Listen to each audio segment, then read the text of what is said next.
Ready? Okay.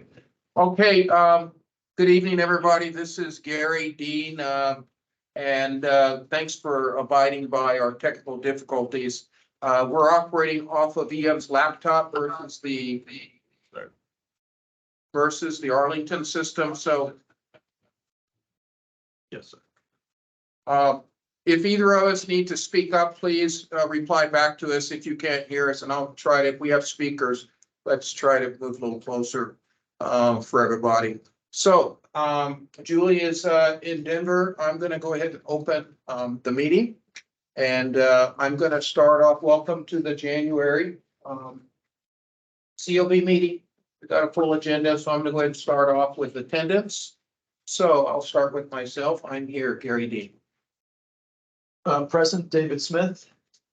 Lisa Ortiz. James Miller. Anika Montgomery. Charles McConnell. Okay, and then I'd like COB members on the call, if you can identify yourself.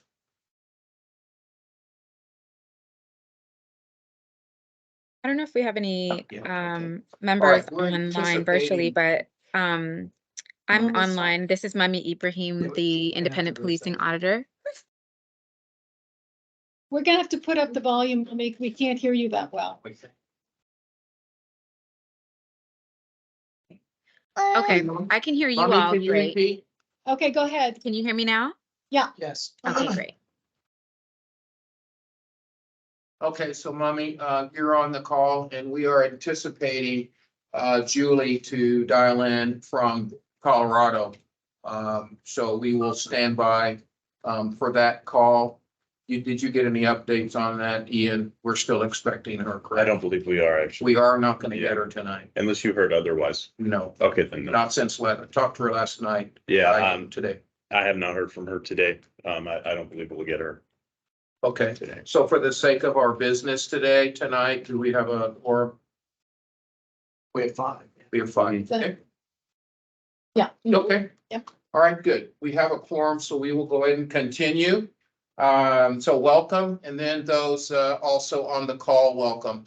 I see your names. We're not going to acknowledge you right now, but thank you for dialing in, and there will be time at the end that we will acknowledge the people that have dialed in, okay, for our open session. So the first item of agenda is approval of previous meeting minutes from December. Ian sent those out earlier, so we're not gonna review those. But would anybody like to, I'd like to entertain a motion to approve the December meeting minutes. A second. Okay, I second. all right. All those in favor of approving the December meeting minutes, please acknowledge. Aye. Aye. Those opposed? Any abstentions? Okay, the December 13th meeting minutes are approved, of the Arlington COB. Okay, moving right along, we got a little bit of late start, so we're gonna go ahead and move into, we have 2 investigations to review. And we will start with 23 CMP-44. This was created July 2023. And our leads, our COP leads for this was this Anika and Jim And Julie. and Julie. Okay, Julie is not on yet, so I know you coordinated with her, so I would like you to go ahead and take the floor now and lead us in this discussion. Okay. And we also have ACPD here. We need your guys' input, and then we will complete this, or attempt to complete it by coming up with our COB recommendations. Okay, So Anika, over to you. okay. So, I know we all have the handout. So I'm gonna just go ahead and just go off the summary. A community member submitted an email complaining to ACPD that the officer 1, who pulled them over for a traffic violation, failed to identify themselves or explain the reason for the traffic stop, alleging a violation of Arlington traffic enforcement procedures. The complainant has submitted a Freedom of Information Act FOA request for the relevant body worn camera. Footage in which Officer One can be heard using profanity, making disparaging comments toward the complainant while walking away with the driver's license and registration.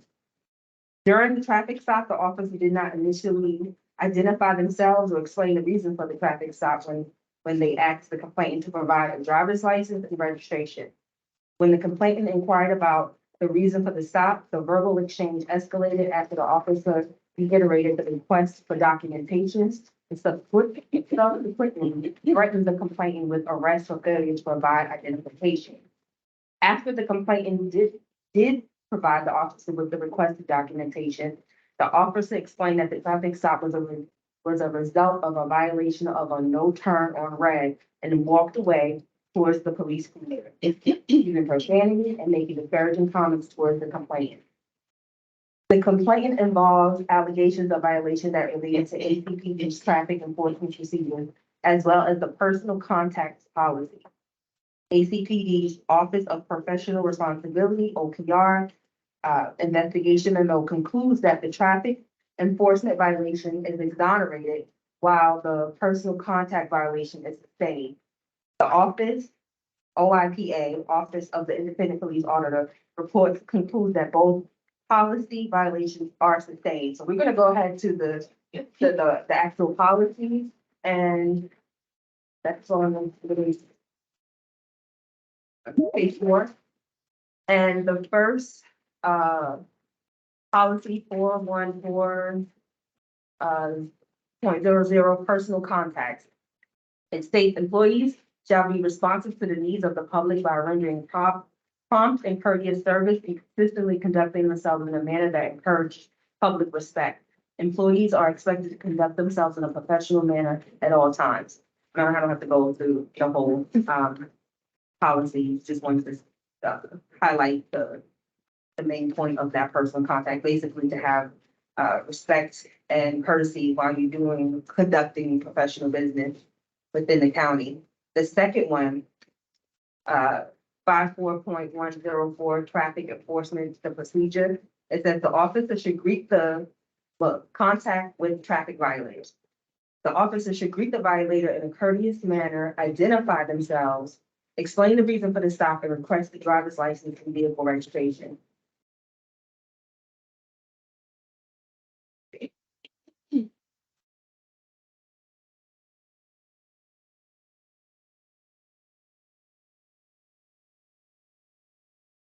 Okay, so some of the stuff that we identified in making our decision to sustain both policy violations is that the protocol is listed as shall requirement, but the designated that the officer should be designated, the verbiage of should explain the reason for the stop and ask for license and registration. So it's the wording, basically, any officer can interpret it that the actual wording of the policy as I could or I cannot.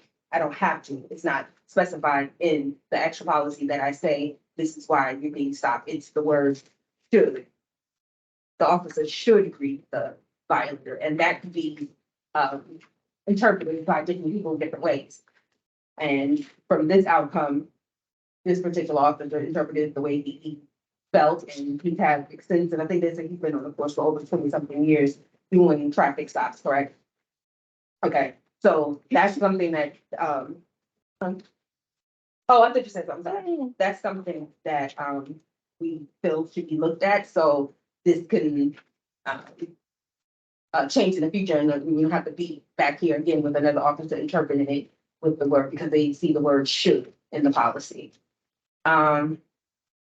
The nature of the stop, the complainant committed a minor traffic violation. And we was wondering, like, why was it such an aggressive tone for something so minor? Why was it like a combative type of exchange for something that is so minor? And that you stated, you stated in his interview that he would normally not write a ticket for, a disabled vet. Because he didn't. What did he say? Yeah, he said he normally do not write tickets for disabled veterans, which was indicated by the complaint vehicle plate, but the interaction led them to issue a citation instead of a warning. So he would normally not, but because of the exchange, he felt, okay, now I'm gonna give it to you. And that, maybe when it's your turn, you can further explain, do officers normally go, today I will, today I won't, as far as like issuing violations? Or is there a protocol they must follow, or citation rules or something of that nature? I'll give that to you when it's your turn. The demeanor of the officer. In the initial interaction with the complainant, the officer escalated the interaction from polite conversation to intense discourse and further exacerbated the tension by threatening the complainant with arrest for failure to provide identification. That was like arrest for a minor complaint. That was another issue that we saw, that this didn't warrant the violation didn't warrant a threat of arrest. And then, let's see. Yeah, and after walking away from the vehicle, the officer used profanity referring to the complaint, which he heard by the complaint after he received the forward. So now is did the complaint actually hear it, or did he learn of it during the forward, request? And then it's like, okay, I confirm. So it's one of those things that we don't know if he truly heard it, or he just got from the video when he finally got the body on cameras. So that was another issue.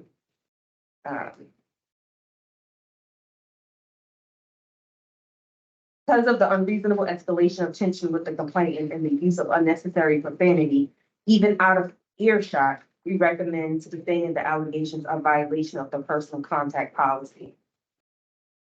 And as far as the officer history, because of previous related misconduct during a traffic stop and departure from recommendations best practice, we recommend sustaining the allegations of violation of the traffic enforcement protocol. Because he had 2 previous sustained allegations for violation of duties responsibility. That's what we based it off of. Not 100%, but that's what contributed to the sustaining. Can you talk about the other aspects of why you guys recommended sustaining the traffic enforcement? I got the previous, but what was the other piece of that you guys used, you and Julie? Well, okay. Just to clarify, we're talking about the any sort of facts in the complaint or the investigation that led you to recommend whatever your recommended finding is for the traffic enforcement policy. So I think we should state what the recommended finding is once you conclude, your rationale. It sounds like you're recommending a sustained allegation on the personal contacts. I don't know if I heard what the recommended finding should be for the traffic enforcement policy, but I think Gary is asking for the facts that you all leaned on in whatever your recommendation is for the traffic enforcement policy.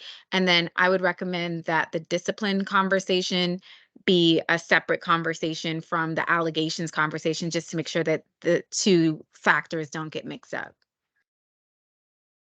Yeah, so to clarify, the question is, what additional facts supported your recommendation on sustaining the traffic enforcement? I heard some of them, the previous. Were there any other facts that you guys used? We just based it off the policies, and Well, could I suggest, the fact that he threatened the arrest, to me, kind of stands out. As you mentioned, that as something that was escalating the situation. To me, the language of the policy should actually cut in favor of the officer, because it doesn't mean he has to identify the reason for the stop. And so he can interpret that, as you said, either way. But I'm leaning towards agreeing with you in terms of finding that this was should be sustained, because both the history, the history of prior violations, and the conduct that escalated it. I mean, And I'd be, I mean, at whatever point, I'd be curious to talk to you all about the officer's rationale, where he said, I have a personal protocol for not explaining, the reason until after, let's see, personal protocol, waiting to explain the reason for the traffic stop, Due to court.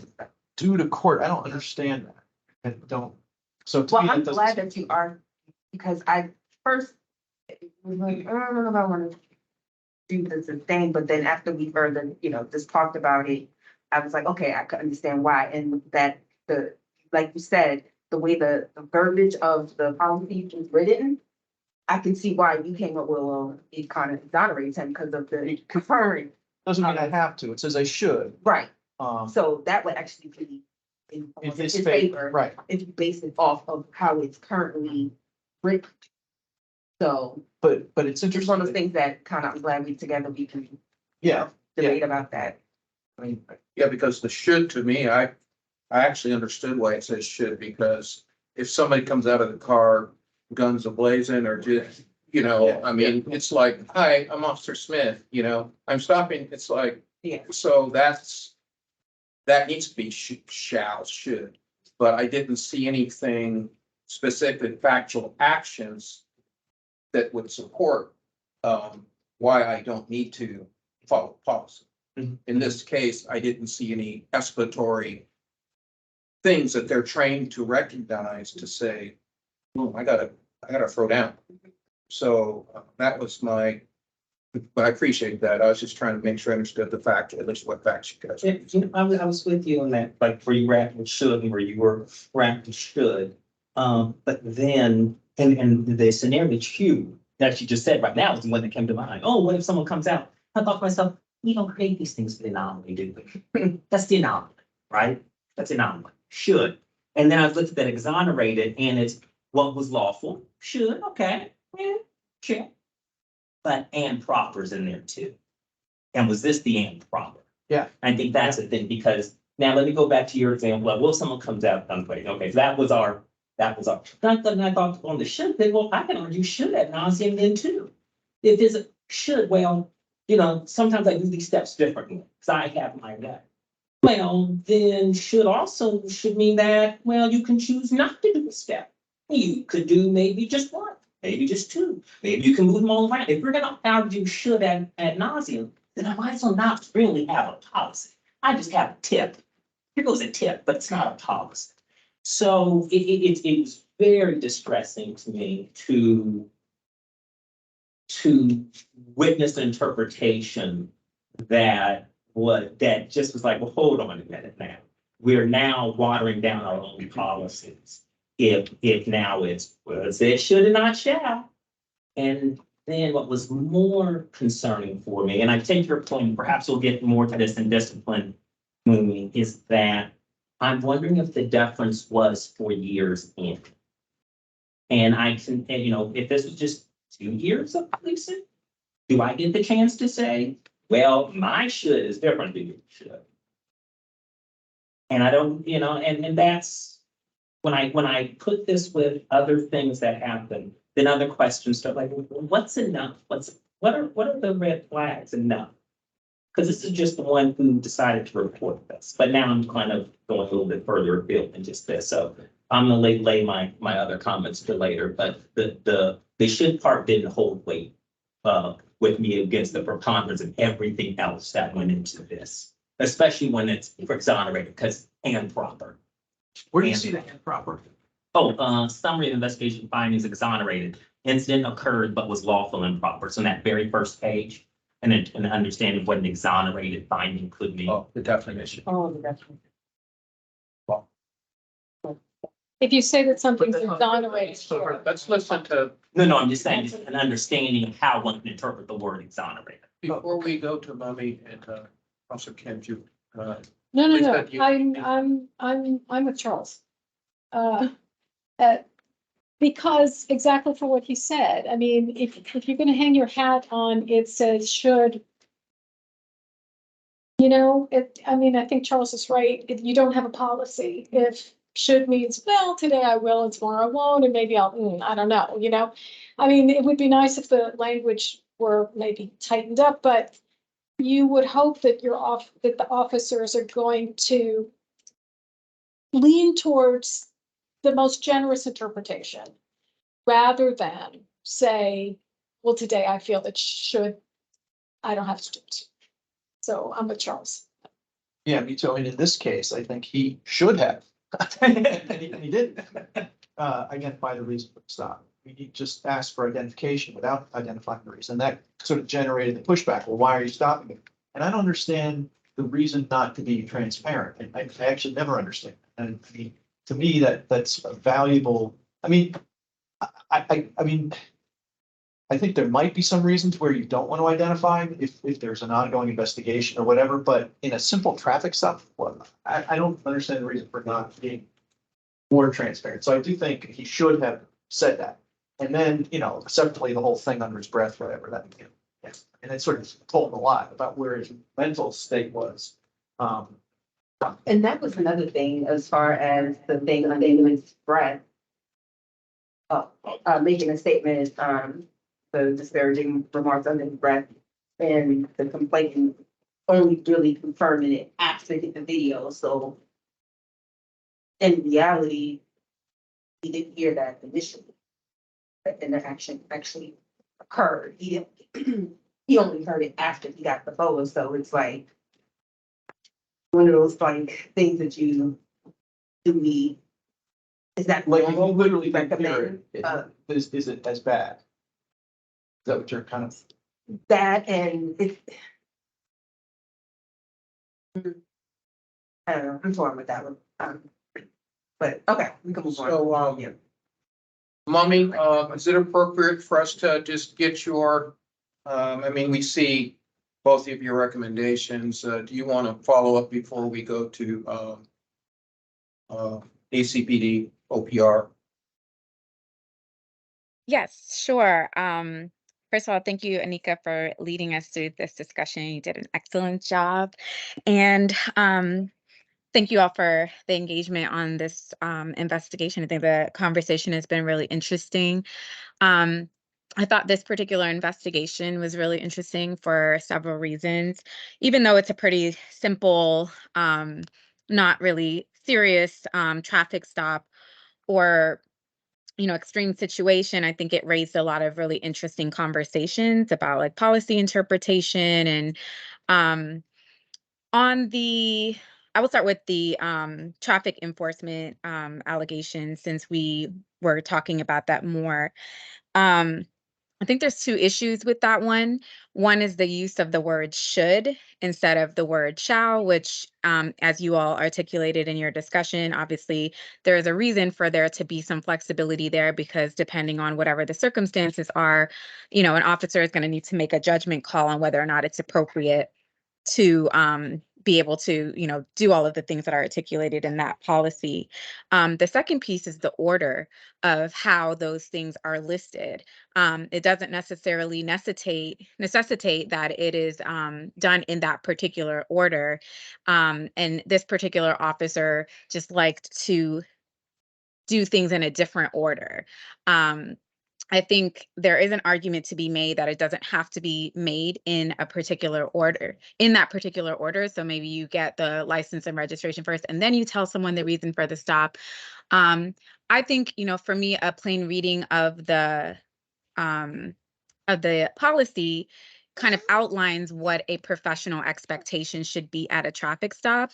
And I think the way that it's listed makes sense in terms of like a sequential order of a conversation and what, just in natural human interaction is going to help foster a better interaction versus one that could turn into a contentious interaction like this one did. So naturally, if you stop someone, you're going to greet them first, and then you tell them why you're stopping them, and then you ask them for their license and registration. I think it's just human nature, and at least for an easier exchange if someone knows why it is that you are asking for particular information about them.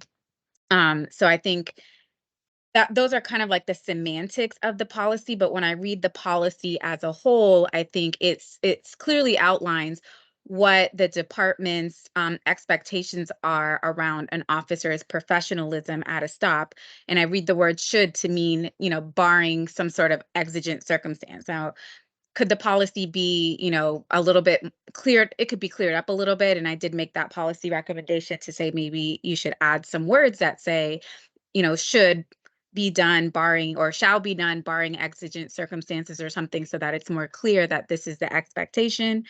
But I think in this case, it was very clear, particularly because of how the officer responded to the complainant, as well as how the officer responded to the questions during the interview, that he really wanted to take control of the conversation. And it was kind of an exertion of authority type of thing versus I want to do it in a particular order because of how, it makes sense to me. And I think that is where I take issue with the entire situation, just kind of not meeting the expectations of professionalism that are outlined in the allegation. Both, the controlling of the conversation in a way that is not like control for safety or for protocol reasons, but more so for like authority reasons, which I think just leads to like that kind of friction that, escalated in this situation. So just not quite the customer service that would encourage a positive interaction. And then the threatening of arrest, I think, is where it really takes it to the next level of kind of exerting that authority in a negative way. And I think the officer articulated that like this is the way that he does things, and that he expects usually, he does things that way, and he expects people to just kind of like be apologetic and do as he says. And this particular person, asked him several times for the reason that he was being stopped, which he was well within his right to do, and was not, yelling or aggressive in his tone or anything of that nature, but yet the officer characterized him as being confrontational and then seemed to kind of be retaliatory or penalizing him for being confrontational by then saying, well, I would have just let him go, but I gave him a ticket to like prove a point. And I think that whole kind of attitude, even after this incident had taken place and he's reflecting back on it, is what I would distinguish. And then, as I was saying earlier, we should distinguish between kind of what leads to sustaining an allegation versus discipline. So all of the things that I mentioned before are factors that I attributed to recommending sustaining this allegation. And then as it pertains to discipline, I would say that the fact that he had a prior complaint that was very similar in nature of just trying to control the information flow with a person, just giving poor customer service in that sense, and leading to a kind of confrontational situation, unnecessarily confrontational situation, even though it wasn't the exact same in name, it's the same kind of attitude. And that in the fact that he continued to kind of defend that attitude in his interview, I think is an aggravating circumstance in that like he thinks that it's okay to exert his authority in this way. And I think that is where the department could take this opportunity to kind of really redirect his attitude and coach him more on customer service and the personal skills that would be helpful to making the traffic experiences more successful. Obviously, we should also take into account that, there was just a second, baby, not that many prior sustained complaints, and this office has been with the department for many years. But, as Charles said earlier, it could just be that, this is the way that the officer engages in all of his traffic stops. And he just so happened to, interact with someone that had the wherewithal to go and do a FOIA and get the body worn camera footage and then to pursue it in filing a complaint. But I think, we can only deal with what's in front of us. And so I would say that in terms of the number of complaints, prior sustained complaints that this officer had, in one way, I would think that's a mitigating thing in that he doesn't have a lot of them. But I think on the other side of that, the one that he did have that we were shown, that should have certainly been factored in, as well as the kind of attitude about the entire incident, even, in retrospect, seemed to be more defending the behavior than kind of remorseful of the behavior.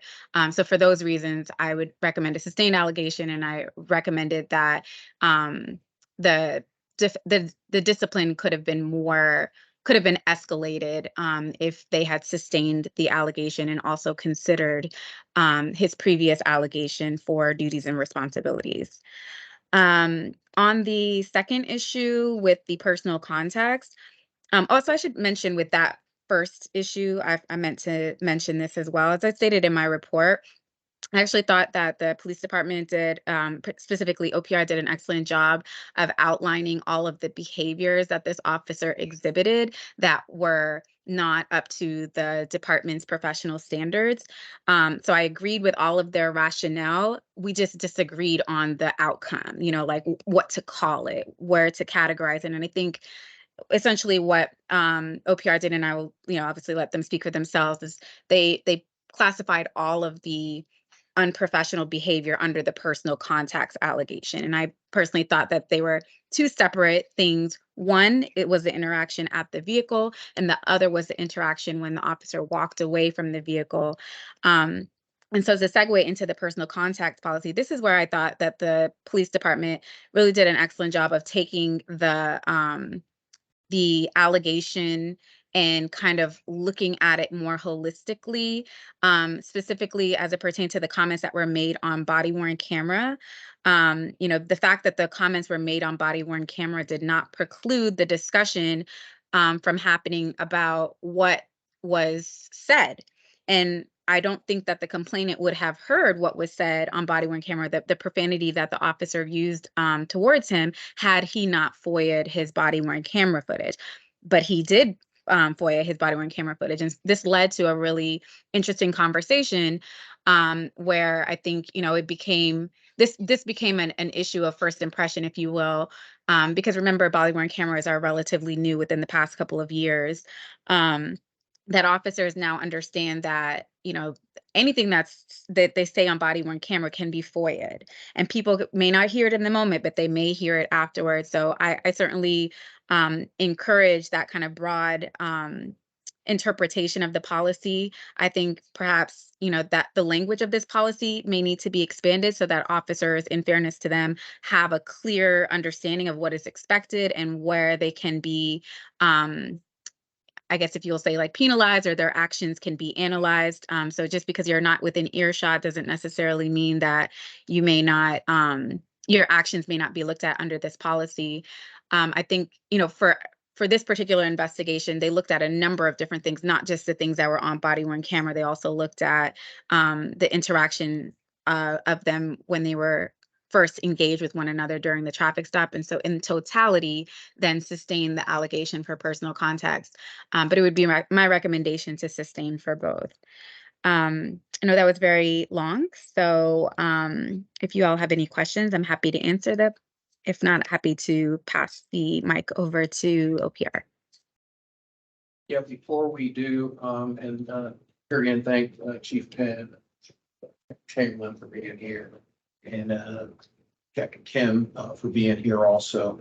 I think as we hand it over, I see a lot of alignment in the personal context. Just as you've said, Mummy, so I think for the case of our rest of our time on this one, obviously it'd be good for us to hear from OPR about your exonerated piece that seemed to maybe a little disagreement. I think Mummy just kind of maybe explained some of it, but the floor is yours. So I want to say a few things, and unfortunately, Chief Trimmer and I had to leave. We got to be at a different thing at 7:30. But for us, the personal context, we absolutely expect our staff to behave in a courteous and professional manner in all our areas. And, that covers the entirety of the encounter. We can have a separate conversation about the should or shall and the ordering. To be honest, I'm pretty sure that when I was trained 32 years ago, I was told to get the driver's license first. We tried to get the records, but that's just so long ago. It's not really around here, but I'm pretty sure that's how I was told. I mean, I feel like that's a separate conversation, the should and shall. And I can think of a lot of reasons, in certain circumstances when that's important that it's first. So my main focus is, we look at it as it's the entirety of the interaction. And that's why we sustain personal context. Every interaction, we expect courteous and professional behavior and, you know, it's the totality of this circumstance. And it's just like when we're assessing if somebody's gonna be charged criminally, you know, only the specific facts of this are what we consider. And I understand the conversation that's happening, but I think my opinion, the should or shall, is that that's a different policy conversation we're happy to have. I just can't have it tonight. Unfortunately, I gotta go. But, you know, the personal context encompasses everything is how we looked at it. You guys might want to add. Yeah, well, I mean, that is how we looked at this. We're not saying that the behavior that you saw on a traffic stop, that, you know, that was what we want our officers to exhibit during traffic stops, but we have a specific policy for that. The traffic stop policy is intended to tell officers how to execute a traffic stop. And if you go through that policy, that's kind of what it outlines. And when we get to the real technical matter, if you take the courtesy part, it says the officer should greet the violator in a courteous manner, comma. That's what he did. The officer greeted the violator in a courteous manner. He did. Hello, my name is so-and-so.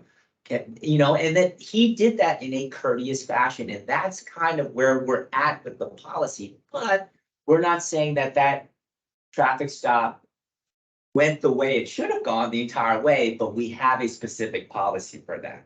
So when you take that courtesy piece, look at where the line says he has to greet the person in a courteous manner, comma, right? That's the expectation, and that was done.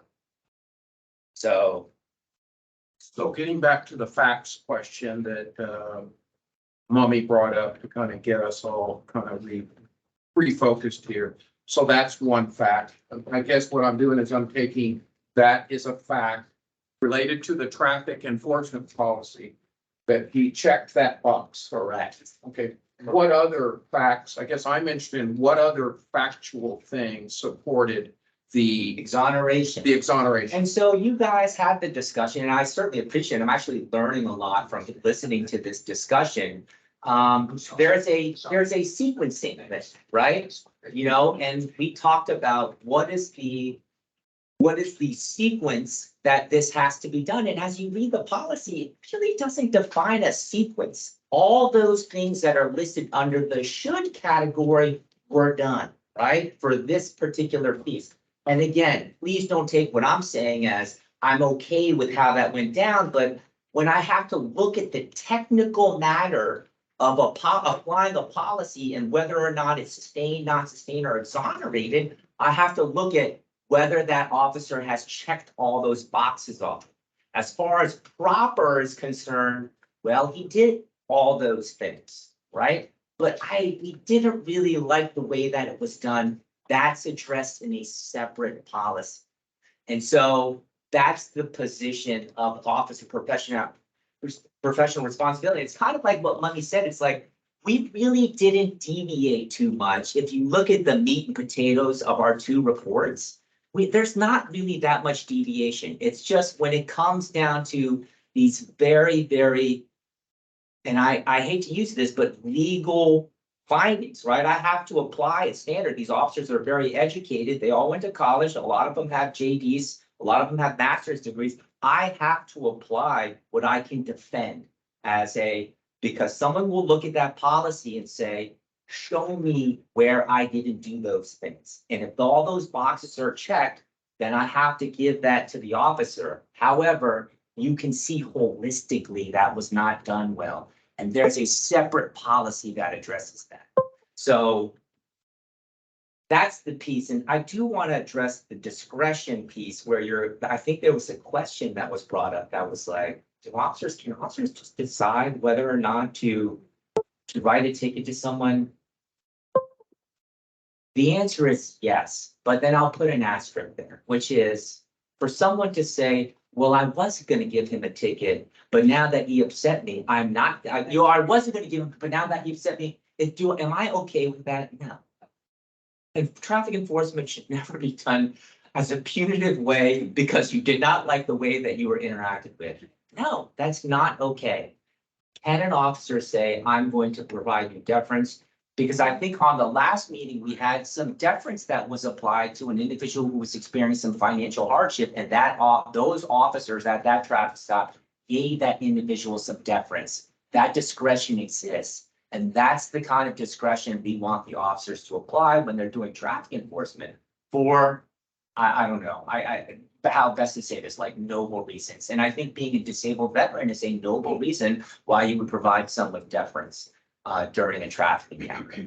So I hope I answered that piece of your question, which is like, can they do that? Yes, but is that the proper, or is that the right application of that per se? I feel like, yeah, not really. So, and then I do want to just point out one small thing, which is the chief alluded to, which is when we talk about whether or not a complaint is going to be sustained or not, we have to apply what happened during the incident. We cannot apply what happened during previous incidents and previous allegations to say, well, he or she had these things that they were done before, therefore they're guilty of this one. That's no different than me suspecting someone of shoplifting and saying, wait a second, you were arrested for shoplifting before, therefore you were guilty of it. It's what did they do today? What were their actions today? Right? So we can't apply whatever happened in the past to be like, well, that means they're guilty of this one. That goes to discipline. That exactly. Right. That comes to discipline, which would be a separate conversation, but when we have to apply the same standard that we would in a criminal court of law, which is what are the facts of the case today that occurred? We have to strip away what happened in the past. That's unfair to an individual to keep judging them whether or not they're guilty or sustained or not sustained of an allegation based on what they've done in the past. So that worked the opposite way as well. What's that? That worked the opposite way. Can you also say, well, just because that worked for you for the past 20 years, then it's okay that you can do it because you. Well, like for an example. For example, Yes. if there was always, if the position says ABC and I say for the past 20 years, I did B&A and it's always worked. Does it work? Does it work If that way? B&A is against policy or violation of policy, that's not okay. I can tell you for a fact, if just because they got away, if you're saying if they got away with B&A instead of doing A and B. I didn't put any judgment on whether. Yeah, yeah. if they did. Well, I said yes, they got but away. well, I guess what I'm saying is applying your analogy. Yeah. Just because you've done it a million times in the past, if it was wrong the first time you did it, it is wrong this 100th time that you got caught on, 100%. What we're talking about is why I asked the question, Anika, about, like, I wasn't happy with, well, we're gonna do this because he's done it before. Remember I said, hey, what other Yeah. facts? Yeah. That's kind of what we're talking about right now. And when And- you explained that just now, that I mean. It makes sense. Yeah. You can't, you shouldn't. You shouldn't. Let me ask one apply. question. Okay. Let me ask one question, then go back, Okay. and then Lisa's got something. So, all right, so I checked the box on the proper thing, okay? Okay. What I'm still struggling with, what other things did he do right? What were the other boxes he checked in the facts of how that traffic enforcement happened? I'm not if you can just help me with the other boxes that you said were checked. Cause I see the first one, but I don't see the other ones, just so I can wrap my heads around this as we make our recommendation. And I see what you're saying, Gary, because the next, after that comma, it said, explain the reason for the stop. Can you check that off? Yes, because he did eventually, right? Because we talked about he got frustrated and he eventually told him the reason why the traffic stop occurred. So you want to know like what else in. Well, you said that he checked off these boxes that made you not sustain the traffic enforcement policy. And I guess I'm trying to figure out what other things besides the first one you mentioned. Hey, he made a courteous initial thing, box checked. Irregardless what happened afterwards, but what other things were checked off on the policy? I see what you're saying, and what I'm doing right now, and I'm not playing with my phone, I am actually pulling up the traffic enforcement policy because I actually did not realize is that the entire policy? I don't know. I mean, Yeah, I'm gonna pull up I have it on my phone. Okay. Just I didn't want you guys to think that I was like playing with my phone. I am actually pulling it up. Okay, so if we go through the entire thing and I don't wanna, belabor this, but positioning the vehicle, approaching the violator's vehicle, contact with the traffic, and these are all little subheadings in the refusal to sign the summons. Let's see. Here's an interesting one, because you talked about going to jail. And an officer shall make every reasonable effort to advise a violator that a refusal to sign a summons. And I'm saying this, and I know he didn't refuse to sign the summons, but if you can't get a driver's license from someone, then it's failure to ID. So I'm basically just applying this little piece and how it alludes to the fact that you take the violator from the car to the magistrate's office. You arrest the violator. So there is something about officer discretion, but if you want to talk about policy, you approach the violator. The officer should approach the violator's vehicle with caution, watching for suspicious or sudden movement. I believe he did that. If the officer initiates an average traffic stop, and then it goes on and on. The policy is very long, and it talks about the nuts and bolts of how you do a traffic stop. And that's why we're kind of like, his discourteousness is not really the traffic enforcement policy. It is the personal contacts policy, which again, we are in alignment with the IPA about. Like, I don't like being, but if you look at the whole policy of traffic enforcement, you will see all these things about activating your emergency equipment, issuing a citation, positioning your car, making sure you do all, it's basically the nuts and bolts of a traffic stop and how you go about doing that from start to finish. And is it so? I'm sorry. Julie, why don't you you had a question here, I wanted to get it. I'm rethinking it, but I guess what I was going to say is if your best defense, not you, but if Yeah. one's best defense is I technically did everything right, but a reasonable person could look at this and be troubled, Yes, then something's wrong. then it's personal contacts. And I Well, think okay, that's, so that's why- I think that's the little point of. Okay, so that's why Contention, I'm almost yeah. didn't say, but that still bothers me. That still bothers me, and feeling that somehow all of these things should have that embedded in it, in your personal contact or personal behavior should somehow be embedded in all of these things. You're right. You're right. It's just, it's troubling to me because, and I'm, forgive me for using a really extreme example, but you understand that this is why police officers have killed people and gotten off in court. Sure. Because technically, they followed the policy, but any reasonable But- person would look at this and say Yeah. they murdered that person. Well, not the traffic stop. So I'll give you an analogy again, and I've had this discussion many times, and I understand, but let me give you, we have a policy that tells you how to search a prisoner before you transport them, right? And so let's say that I am in the process of searching a prisoner before I transport them, but during the search of them, I call them a name, okay? But I did the search correctly or within the guidelines, and now I stick them in the car and they go to jail. What is that? Is that a violation of the search policy, or is that a violation of personal contacts? That's why we have an overarching policy for that. It's not a violation of the search policy. It's a violation of personal contacts. We don't let people be discourteous. I'm not okay with that. I just want to make this very clear. I'm not okay with people being discourteous during traffic stops, but there is a separate policy that addresses that. Because then, if that were the case, then every time you are discourteous during laser enforcement, or, let's say you have to take a report or something like, let's say I'm taking a report and I'm discourteous with you. Is that a report? Like, is that a preliminary follow-up investigation violation, or is it a personal contacts violation? Let me tell you. So that's, But I guess for me, though, I'm kind of beyond the discourteous point, and I just want to elevate again with what you were saying. What you were just saying is that it's not were they done, it's not, it's how they're done, but not on the discourteous end.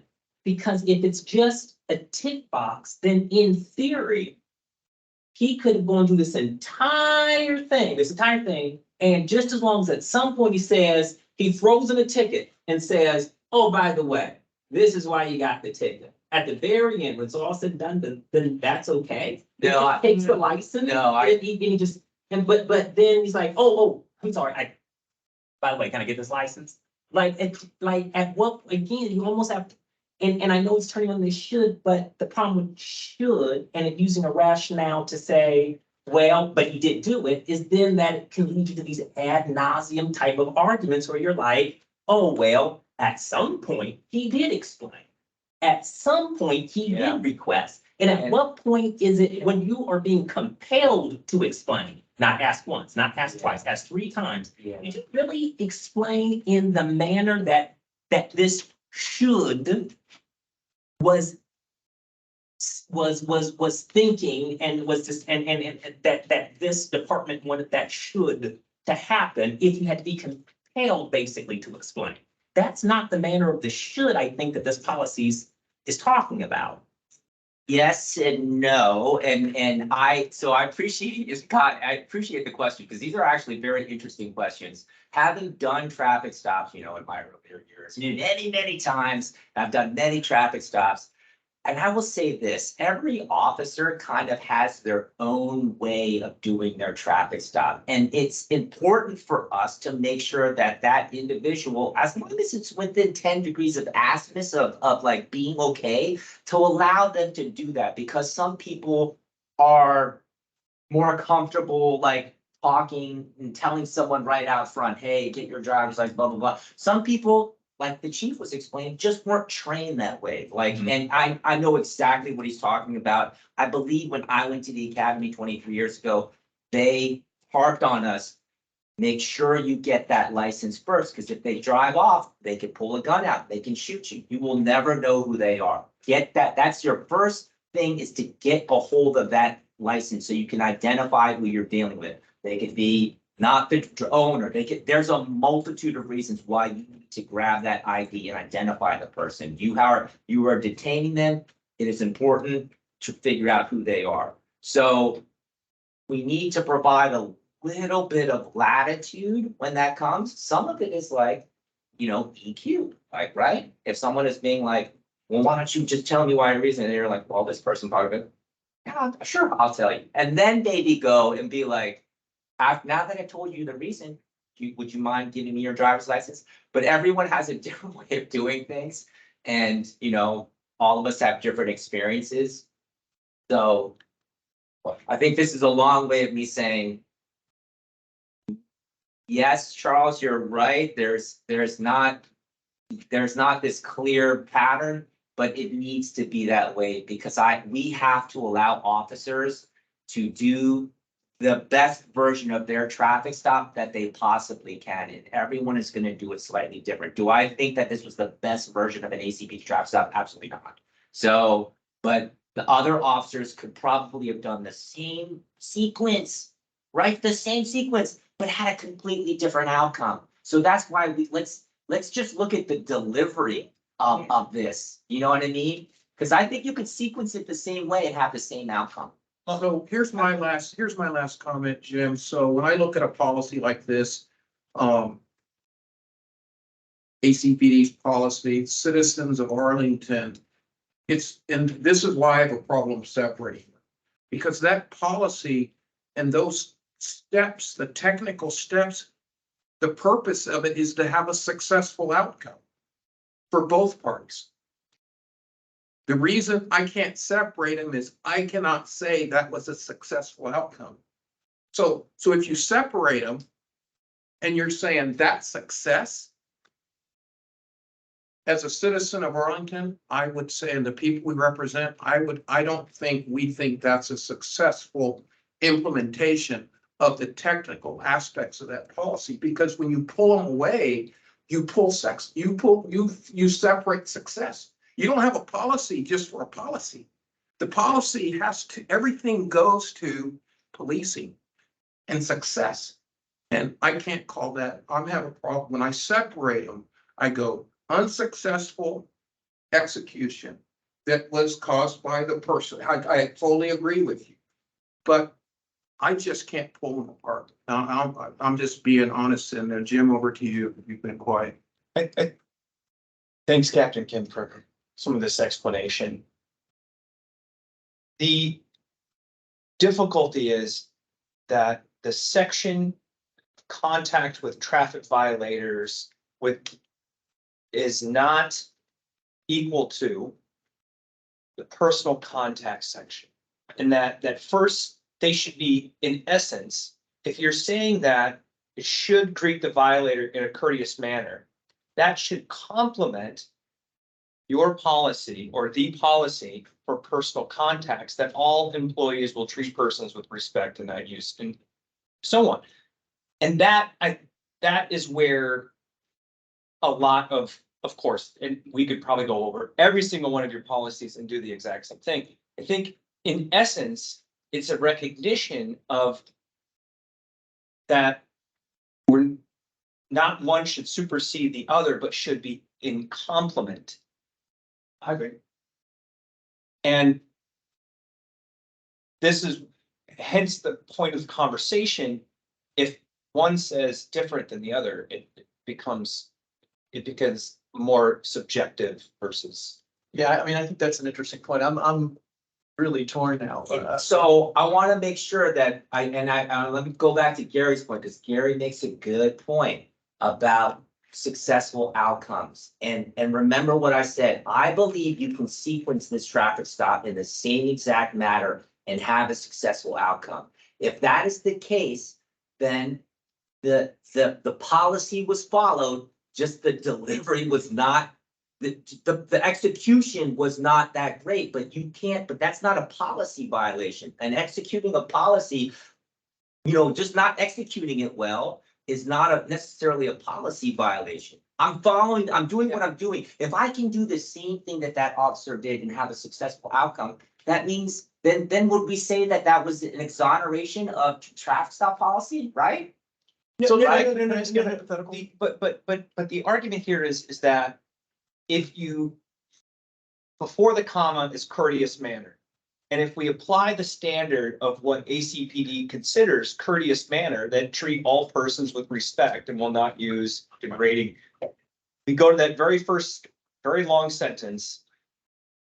If that's the definition of what courteous manner means, then therefore the interaction, the greeting. I understand. Yeah. Right. Hence the reason why there isn't a comma before that is that this is the greeting, employees will treat all the officer, the violator in a courteous manner. I get that the courteous manner doesn't go to is compounded based off of the fact that this is just the greetings that we are talking about the greeting. And I think clearly this is why everything that happens after the greeting falls under personal contact. So completely understand that. It could be a very discourteous contact after the greeting and still meet the policy but violate the personal contact. So please don't say that, please, and I know you guys don't. Okay, Luke's like me, please, I was just making eye contact. Don't confuse what I'm saying, which is basically let's say you want to try to get off on a technicality. I was courteous to the person, but hold on a second, the rest of your stuff wasn't. Therefore, you violated this policy called personal contacts. And I know it gets down to the technical nature, but we as OPR have to be that way. We have highly educated, and I can't stress this enough, highly educated police officers who are junior attorneys. And we need to be very almost literal to the law about how we apply these policies. So in your analysis, the threat to arrest goes to personal contacts, not to the violation of the traffic policy. The personal contacts for us is a amalgamation of the entire events. As you guys all see, it started okay, and then kind of starts to go off the rails, and as I think all of you all saw that. It's not a very long video. That's the personal contacts piece.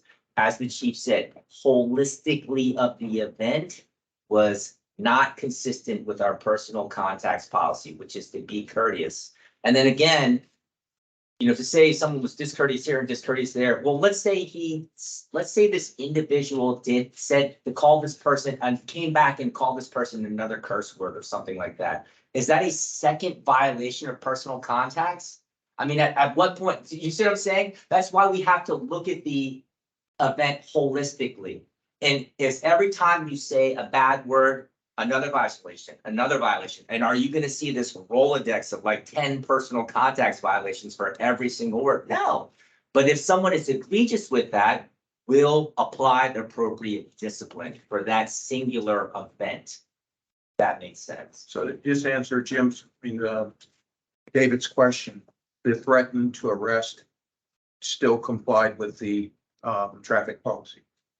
Yes, it complies with all policy. I know it sounds harsh, but if you do not provide a identification during a traffic stop, you can be arrested. There's no other option. We have to arrest you. You are failing to identify yourself. Do I think that that was the time to deliver that message? I probably would have held that in my pocket a little bit longer, maybe negotiated a little bit more. So, but at the end of the day, if you do not provide your information during a traffic stop, are you going to get arrested? 100% that will happen. But you're asking about the ticket, not the threat to arrest. You're asking about having given him a ticket, which to me is. What do you mean ticket? Didn't he get a ticket? He got a citation, yeah. He got a citation. Okay, sorry. Yeah. So. That's okay, that's okay. Right.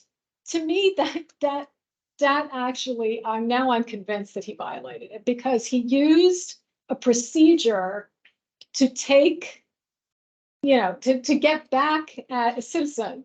Do you understand? He used a procedure in order to this wasn't just him not being nice. This was him using a procedure that he intentionally did because he was irritated with the person he stopped.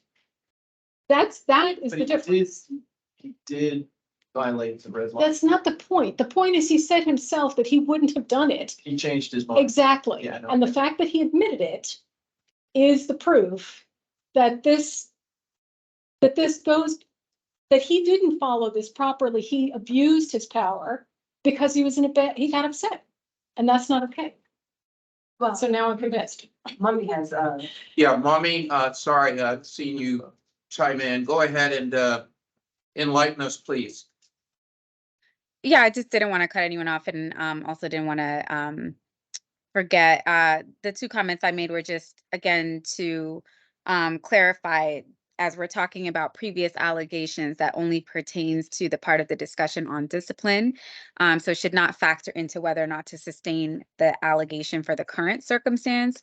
So it's like once you've reached the conclusion that the facts of this particular incident warrant a sustained finding, then you talk about previous allegations as it pertains to whether or not those are aggravating circumstances that would then warrant more enhanced discipline, because discipline can be kind of on a scale from shift level counseling or a letter of corrective action to suspension of hours and different things like that. So when it's on a scale like that, you may think about how previous interactions or sustained allegations specifically should factor into that discussion.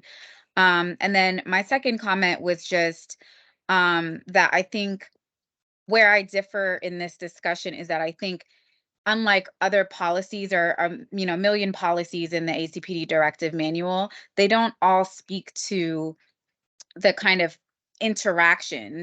This specific traffic enforcement policy takes the time to outline in paragraph 3 what the interaction should be like between the officer and the person that they're stopping, and it talks about courtesy and a list of other things, providing the reason for the stop, X, Y, and Z. And I think that specifically outlines how the interaction should be at a traffic stop that may be different from a personal contacts, kind of situation where there is unprofessional language used or just kind of, it's a rude interaction or something, particularly if it's, completely aside from the circumstances, like if you're doing a search and then you're making these kind of, unprofessional or profane comments.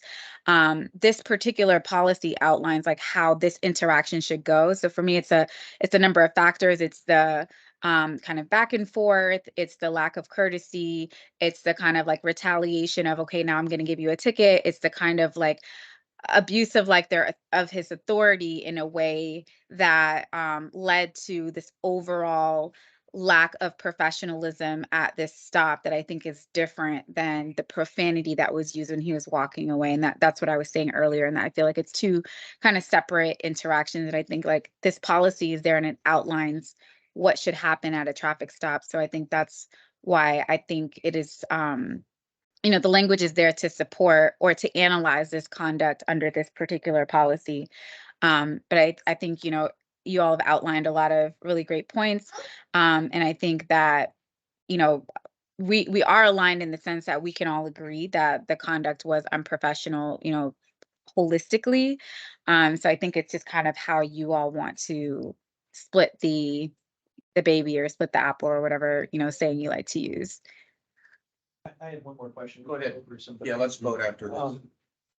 Is there a difference between the policies as to what discipline could be imposed? Because I'll tell you where I am, which is I'm actually probably going to vote differently, but I mean, I'm actually tending now to feel like I'm going to vote to exonerate on the traffic policy because I think technically I actually am now kind of persuaded, but I don't like the way the policy is written. And I'm concerned that the personal contacts policy is sort of insufficient, that it might be seen as like a lesser violation. And so is there a difference in terms of the discipline that's handed out between these two policies? It's funny. So personal contacts has a very specific sort of, it's outlined in the, I think the matrix that you guys were provided, but traffic enforcement, I don't believe is. But I will say this, if you apply part A to the matrix, which is there are mitigating and aggregating factors for any violation of those policies. And you can get at the chief's discretion, something that is appropriate for your behavior. This is a long way of me saying the answer is no, there is no difference. If someone has egregiously violated any policy of ACPD, they will get the appropriate discipline, no matter how insignificant the policy may seem. If it is aggravating in nature, then yes, you will get. Like hypothetically, if he had choked this guy, let's say. Choke this guy? Yeah, let's That's say. a different policy all itself. Well, but Let's use the word. it still wouldn't be a violation of the traffic policy. I mean. No, it would not. Yeah, I see your. I mean, You're so how far are reinforcing you my gonna point. go? That is that would be something different, right? And we know that you just can't go around choking people on Right, traffic stops, right. but it doesn't need to be enumerated in there because we have a separate policy that deals with excessive use of force on it. Right. So this is, I mean, and the point that Mummy just made, again, this is really close because it does reference courteous. And my guess is, and I'm not as familiar with all the policies, but probably most of them are really procedural. And because this is specifically directed to interactions with the public, it does. I looked before I came in here. We have two other policies that direct people to use courteousness or courtesy as part of the policy. One is personal, one is release of information of all things. When you deal with the release of information, you should courteously tell the member of the public why you are denying their information. And so my question to you is, if let's say I uphold that piece of the policy, or let's say you're asking for something that I should ordinarily release, but I'm discourteous to you, right? Or let's say I do give you what you're supposed to give you. I follow the release of information. I give you what you've been asking for as you're entitled to, but I call you a jerk. Or something. Did I violate the release of information policy or did I violate the personal contacts policy? There's other policies that are in there. There are other policies in there that reference courteousness. And so that's why we have a separate policy that specifically speaks to that behavior. And again, I go back to my searching of a prisoner. If I call him a name while I'm searching, it's not a violation of the search policy. It's a violation of personal contacts. I mean, and I might, because there's so many incidents that arise from traffic stops. My last point that I'll shut is I kind of wish that this did read differently. I don't know how difficult it is to change. I'm sure it's a long process, but honestly, like the policy doesn't get at what it should. Because I agree with Gary's point. This was not a successful interaction. And I think the policy should specifically penalize, in addition to the personal context, that the traffic policy should incorporate more broadly. I think it's a drafting error. I think the intent was it should be courteous throughout.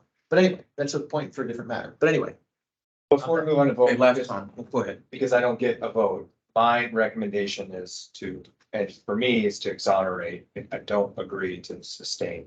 It's to exonerate policy one and to sustain policy. Can I just make one last? Yes, go ahead, One last thing. Lisa, go ahead. This is not, once I settled on the issuing of the citation, which was punitive, that went beyond discourteous. That was an abuse of the traffic procedures, because sure, he could give him a citation, but he did it to be punitive. And that is different. He followed it, but that was his just to be intent. technical, though, like what language would it violate? I agree with you. That's a total Because he did abuse it of for discretion. punitive- That's an And that- abuse. and that, of that's the- that's a totally different thing. But I don't, Okay, all right, and- but yeah, anyway, we could be here till midnight, so let's just. I already Okay. said, I appreciate it. No, this has really been, you're right, Mummy. This has been an interesting case. So, everybody's been heard. So I think we're ready to, vote. So, yes, go ahead, George. That piece of information that you gave me, that you released to me, if you gave it to me on a floppy disk, you know, old school floppy disk from the 1980s. Yeah. Are you talking about release of information? If you gave it to Oh, me on yeah, a yeah, floppy disk, yeah. did you give me the information? Did you comply with the, I mean, it's, Yes, you did. okay. Just want to see where you're coming from.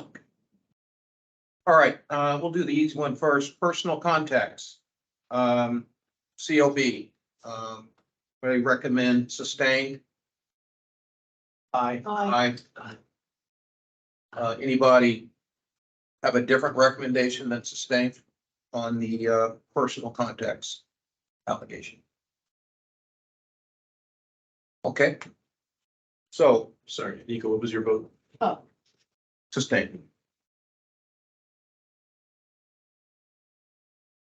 I was just checking to see if Julie had, but she hasn't, so we'll stick with our quorum. Okay, let's move back now to policy one, traffic enforcement. COB, recommendation, if we recommend exonerated, please do so with I. Wait, Gary, What's before you the go name? forward, If you what was the recommend recommendation? Exonerated, if you recommend exonerated This is for traffic enforcement. for traffic enforcement, policy number one. So what was the recommended finding that Anika and Julie made? Because you Anika, should what be was your voting. guys' It recommendation? was sustained, Okay. so we have to, I think we have to. All vote right, on this so you today. recommend Right. sustained, So so we have I to would vote like on to this go today. ahead and, let's entertain a vote. Do we support our COB investigative, leads with a sustained on Policy two. this is policy one. We already voted on policy two. And then if you all do not vote, if the vote is not in favor of a sustained allegation, then you would go through and vote for the other allegations one by one, whether Okay. it's not sustained So or the exonerated. recommendation by Anika is Required sustained. to carry the motion 4 out of 5, or? We're just voting on whether or not we agree with the. He wants to know. Oh, it would have to be 3 out of 5. It'd have to be a majority. Yes, we need a majority. Majority. Okay, so the recommendation by our leads is sustained on traffic enforcement policy number one. So how many people want Voted to aye? concur? Okay, we have 4 concur and 1 non-concur. Right. Okay, I So- so it passes. it passes. You have that for the record? Okay, That's right. I think you all did kind of comment on the discipline throughout the discussion. But I think if there are any specific comments that need to be highlighted just very quickly. I know we're kind of running short on time as it pertains to the discipline in this particular investigation. Now that you've voted on the allegation, this is where you would comment on that and vote as to whether the discipline was sufficient or insufficient. I'm not sure, Anika, if you want to provide any recommendations that you and Julie have. Well, the OPR recommended a shift level counseling via a contact card. Can you explain further? Yeah, so a shift level counseling is basically, you know, you get a form basically saying that this policy violation has occurred, like we're gonna review the policy together, like don't let it happen again, and it's part of our progressive discipline guideline. It is the lowest rung in that guideline. And I know this question has come up and I explained this to Mummy, and she was asking me a lot of questions about what we call now the progressive corrective action guideline.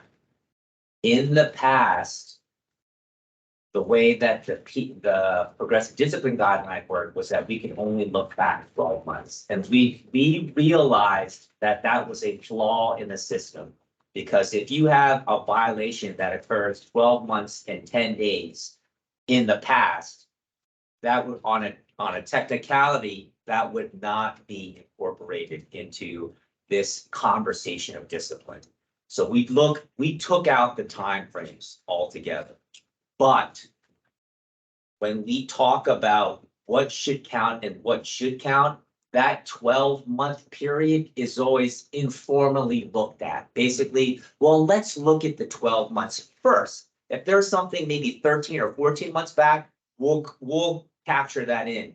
If there's something 2+ years back, we really have to factor that out, because there's been now a long length of time before something like this has occurred. And I know you guys were referencing this particular discipline history, but if you look at that similar offense that occurred 2 years in the past, which would be a little bit beyond what we would fold back in for consideration purposes. And so that is a way of me trying to best explain how this discipline outcome was come about.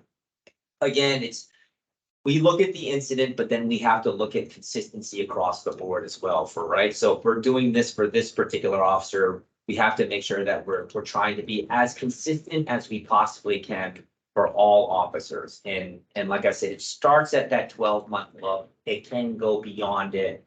But if you go, you know, much past 18, 20, 24 months, then we're really talking about a new cycle. Unless something was like completely egregious, you know.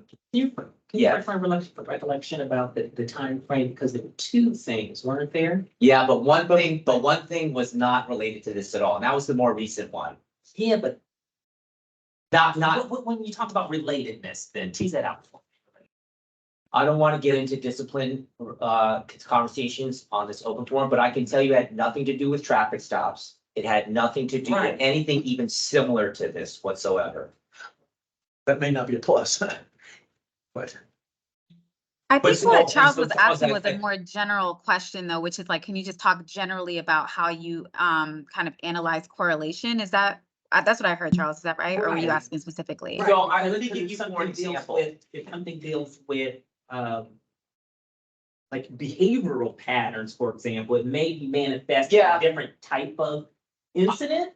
I But could- if it's a behavioral Yeah. pattern, and I think it could be a behavior. I could see that. I don't think the most recent one is closely related to this. I don't. Okay. And I would say like, and I don't want to use this Yes, their example, but I'll use a different one, Yeah. right? So let's say I missed court, right? Which would be a violation of policy. Right. And then I crash a car. Mhm.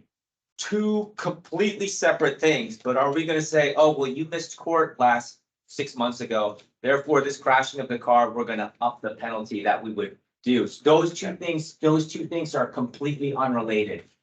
The one that is on here, which is Right. kind of similar, happened like 2 years ago. And so I would be like, that's a little bit outside of that time frame. So again, I equate the more recent ones to basically like missing court and crashing a car. That's how closely I would resemble the two things. Like they're very, very different. So, and applying the missed court, like at sustained finding to crashing a car or like getting a red light ticket, I'd be like, those two things are very, very different from one another. So what I'm hearing, correct me if Yeah. I'm oversimplifying what you're saying, but what I'm hearing is that in comparing the two, you're looking more at a closer correlation between the actual action. Yes. As a more than what may have been contributing to the action. Well, when it comes to discipline, yes, but then there's things that the agency will do that goes beyond discipline, if it's when appropriate, right? When they make other recommendations, like, additional training, like, like supervision with their, or more contact with the supervisor, check-ins, things like that. But yeah, that's a way for me to answer your question. It's like, we're looking at like similar type cases, because again, in the past, I believe it wasn't the way that it was like, it had to be the same policy violation. Oh. And then we realized, Right. hey, Right. similar things can count, because, right, if they're similar enough, that counts. Like, those two things are closely related, and they count. Interesting. We have fixed a lot of things, in this new matrix. I believe that it probably will need some tweaking like 2 or 3 years from now, but it is good. There was a lot of work that was put into that thing to just ease out all the potential issues with it, so. So I just wanted to make one last comment. I know we gotta go. The reason why the investigation leads sided with the IPAs saying is based strictly on, and after the conversation today, it's like, oh, okay, but it's based specifically on the traffic enforcement guidelines. But when you explained your side of interpretations, you explained the comma. And we looked at the whole overall picture. So that's how we got it. I just wanted to specify, that's how we got it. Even though we have two different outcomes, Sure. that is how we looked at the overall, whole statement that was given to us. Now, when you was reading, there was other stuff added. I guess there's a longer policy Oh, for yeah. the contact with traffic violence. Yeah, so maybe in the future, we can get the whole policy You or. have Power DMS accounts, and you can log in and Yeah. read the whole thing. Okay, so I'm gonna keep going and get back to the discipline sufficiency. So are there any other COB comments, questions on the recommended shift level counseling via contact card? I think it was in Axon, if I'm pronouncing it correct, but I believe that letter was an Axon, letter that I believe. To me, I looked at the other things a little differently. I understand the way that you look at them, the way that you look at them, I can understand how that could result in a letter. But to me, I think that if in looking at, as I understood some of the other things to be that were in that history, that they may be highlighting something that may warrant, that maybe should have warranted more than just a letter. Because it seemed as though they all were going to this, and especially the attitude that was displayed during the investigation process, more like, yeah, that's how I did it, that kind of stuff. It seemed as though these to me are the type of things that are those yellow flag moments. I don't go as far as red flag, but these are the yellow flag moments. And I think that, especially given the amount of times a particular officer had in the force, that a letter would not really get to that officer. How the department really wanted officers to interact with those in the community.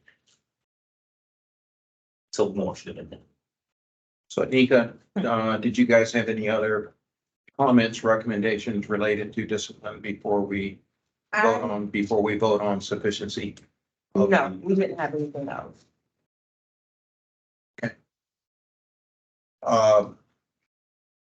Okay, that being said, Mummy, I'm just kind of going in order here, so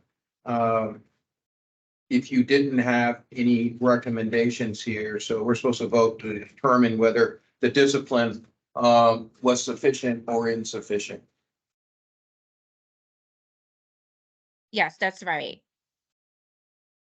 What would be the next level up? Would be a letter of corrective action, And this was just, a shift level counseling. It's like a letter, but it's called shift level counseling. It comes in the form of like a letter. But a letter of corrective action would be, the difference between the shift level counseling and a letter of corrective action is the letter of corrective action comes from the chief to the officer. So I funnel those to the chief, get him to sign them. and this comes from like his shift supervisor. This comes from his section commander. Okay, so this is his first shift level counselor. Correct. So the other matters. From the that previous result in matters. Discipline We can at this make that level, up. is that right? That's what I'm asking. Yeah. There is no Um, previous, this is his first shift level. For personal contacts? Yes. Does he have one for the other? Yes, he received shift level counseling, I believe, for the other. He received shift level counseling and a letter for the other two events. But they're Captain outside of Kim. the timeline. Sorry, Captain Kim, if you'll indulge me, just, I'm not sure how, much of a, kind of common term, shift level counseling is. If you could provide just a little bit more, information, it was certainly helpful for me to kind of know what happens at a shift level counseling that may help inform, the COB as well as members of the public. Thank you. Yeah, I'll quickly go over it. So it's in Axon, you guys can look at it. It basically, what it says is, this is exactly what happened. Here's all the things that we found that were wrong with this. Here's the recommendation. We're gonna review the policies with you about personal contacts, how you should be courteous to people during traffic stops. And you and I, basically his section commander and him are gonna sit down together and they're gonna go over that. They're also going to talk about it. They're gonna be like, tell me what happened with this traffic stop. Why did it go the direction that? Did we learn anything? Could we have changed some things?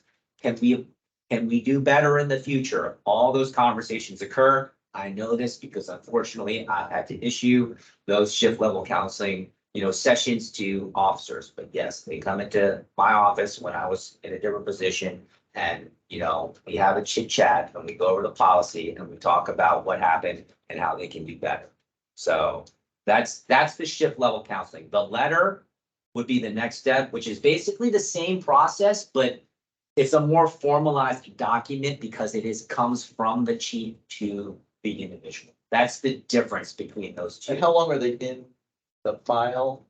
Per year or? So they're in their shift file for a year, but remember, any shift level counseling that comes through comes back to OPR and will live for eternity. Okay. Yes, with us. So getting back to your thing, this is his first personal contacts Correct. thing, so. Within the scope of Within the scope. Yes.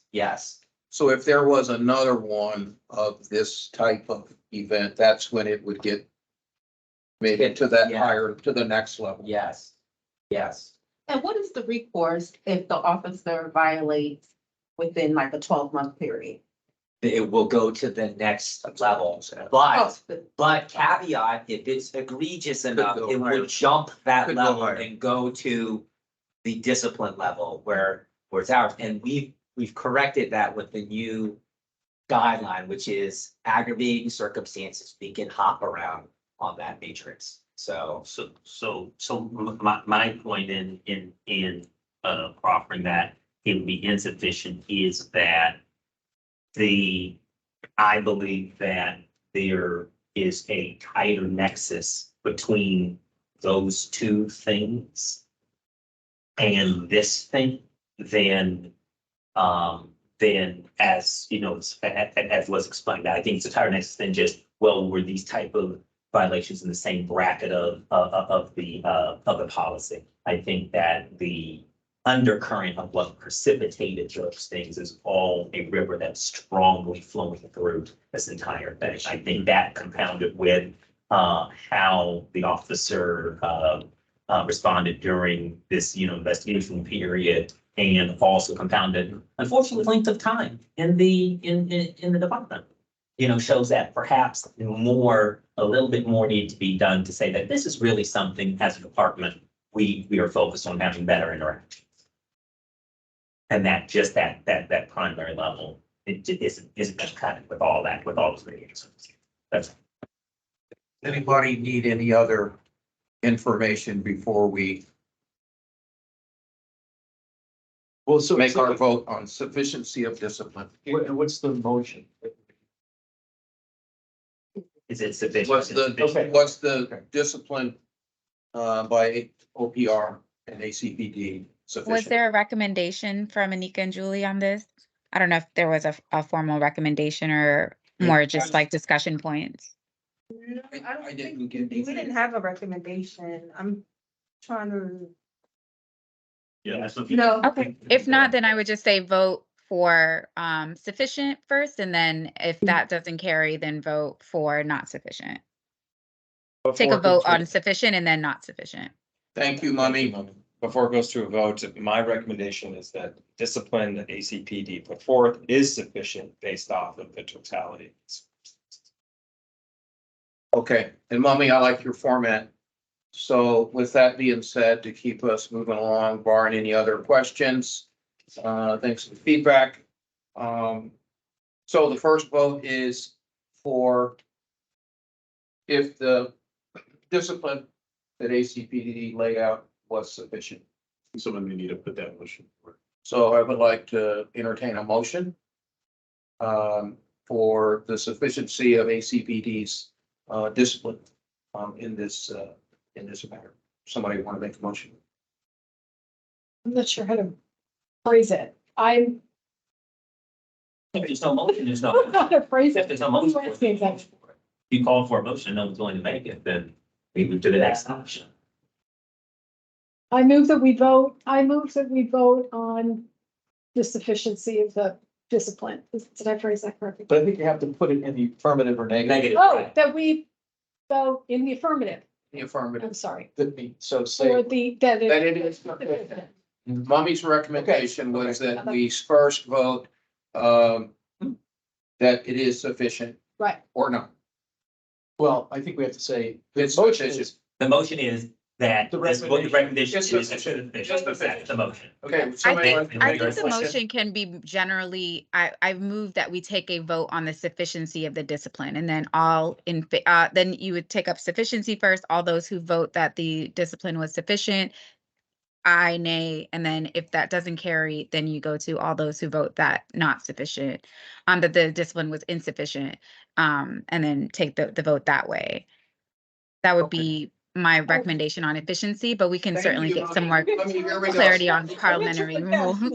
I would like to put forward a motion that we vote on the sufficiency of the discipline that ACPD put forward. That's perfect. Okay. So we just take a vote on the sufficiency. I think somebody. Or insufficiency. No, that it is sufficient.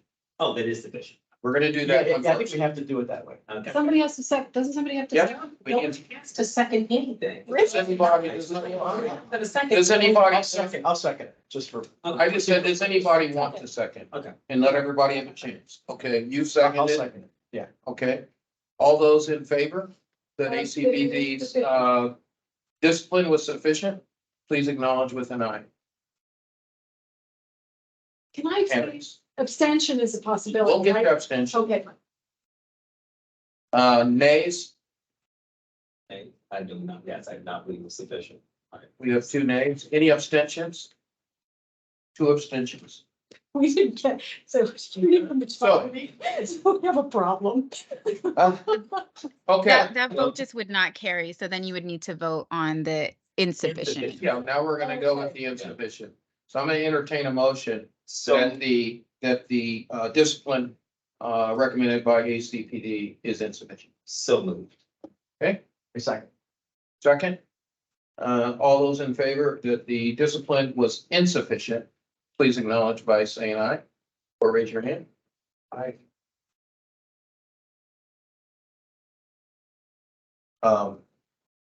Disagree, nays? Abstentions? So we said. Two. So there's no recommendation. Yeah, So we have Why a would we- recommendation. I don't know enough. Yeah. I can't make. Yeah, there's just no recommendation, there's no recommendation Okay. regarding sufficiency. There's no recommendation from the COB on the sufficiency or insufficiency Mhm. of ACPD's disciplinary I recommendation. just have more questions, but this is not the time, because we gotta go to another, No, that's why, we're gonna. Right. that's why. Okay. Put that vote. I just wanna put it on record that Yeah, we'll, That's fair. more information I needed. okay. I think that's fair, and I think we should also follow up with this discussion on maybe doing a specific, maybe a training or like a quick little kind of discussion, whether it's an open session or closed session, if we want to get really specific, about discipline and this kind of disciplinary chart and all of that stuff, so we're all clear on what the considerations are. I think that might help us moving forward when we're making these considerations. Most definitely. Okay, wow, that was a very thorough piece here. We still haven't gotten to open discussion. We have one more case in respecting the time. I think we're gonna have to recommend moving the second case to another time, Mummy, unless I don't see how we can avoid that right now. Do you have any recommendations? Well, we still have another hour and 10 minutes, and this next one is a pretty simple one. It's just one allegation with one officer, and there wasn't much divergence. So I would say to try to knock it out, and we can move the other discussion items, because a lot of them are actually going to be pushed anyway, the discussion items. So it would be my recommendation to attempt it, as I think it can be done relatively quickly, like at our last meeting. That one went pretty quickly. I believe I don't know, Ian, if we still have public comment or not, but those might be the two things to consider in terms of time. As far as I can see right now, Mummy, the individual who requested public comment is not here, but if we would like to do that right now, we could. Yeah, for the individual meeting guest, are you here for public comment? If not, you do only need to unmute.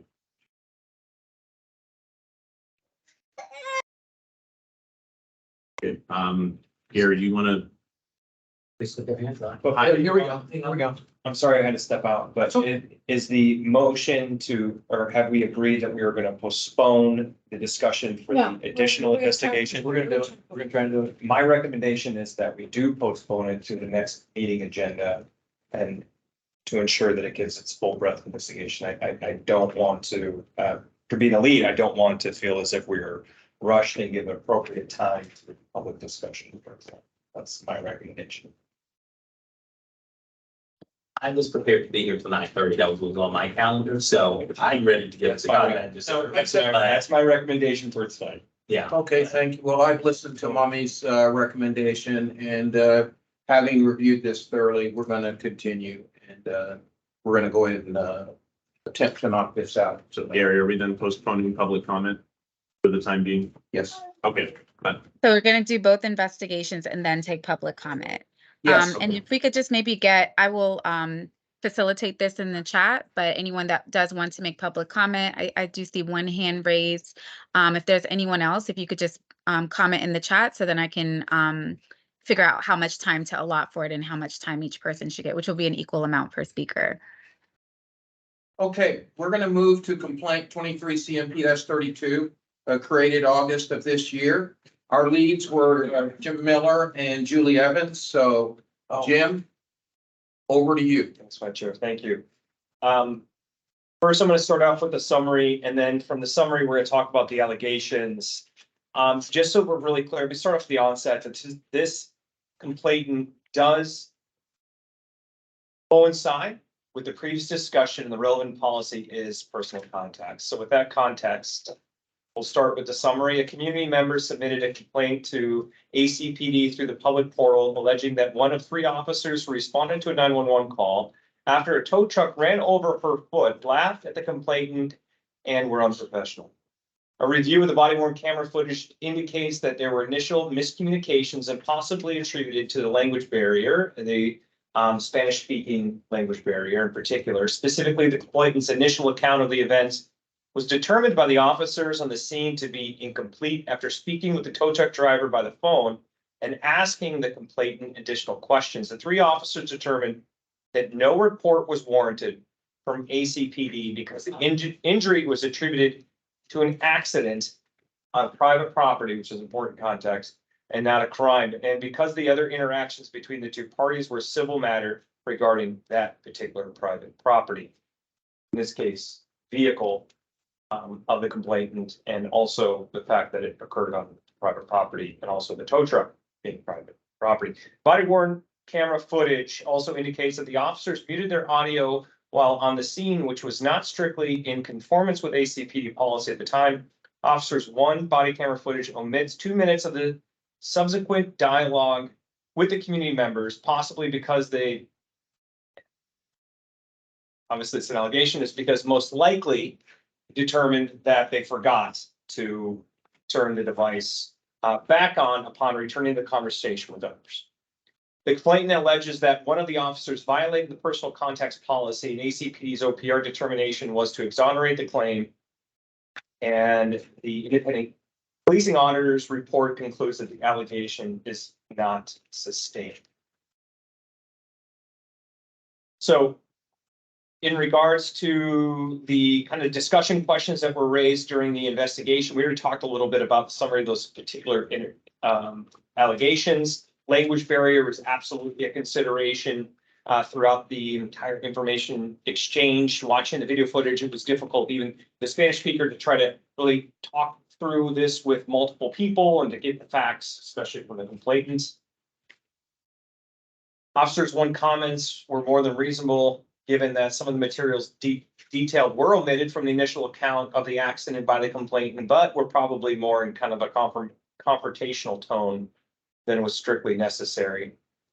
Within the body worn camera footage, it does not appear that the laughter was directed towards the complainant, more in the circumstance, less than not laughing at you, but kind of laughing at the circumstance of what actually happened. And it was less of a laugh, more of a kind of a just understanding that this was, that something happened and it was, I can't explain what made the officer think, but it certainly did not indicate that it was directed towards the plane, not laughing at the person. Stick with that point. The officer's muting does not seem to be muting of the body worn camera footage was less of, not in an egregious way, just more of, nor does it kind of stick within policy in place at the time of the incident, but it was ACPD has recently updated their policy and seems sufficient, and no additional action is necessary at this particular time. Is really the overall standing point for those 2 discussion, at least throughout the discussion of this particular case. From this, I'd like to turn it over to our independent policing auditor to further talk about, or any other particular comments regarding this specific investigation, and to potentially answer any specific questions we may have. With that, Mummy. This one I didn't really have a whole lot to say. I think that the interaction itself, there was nothing, really egregious about it. I think certainly the laughter was a misunderstanding.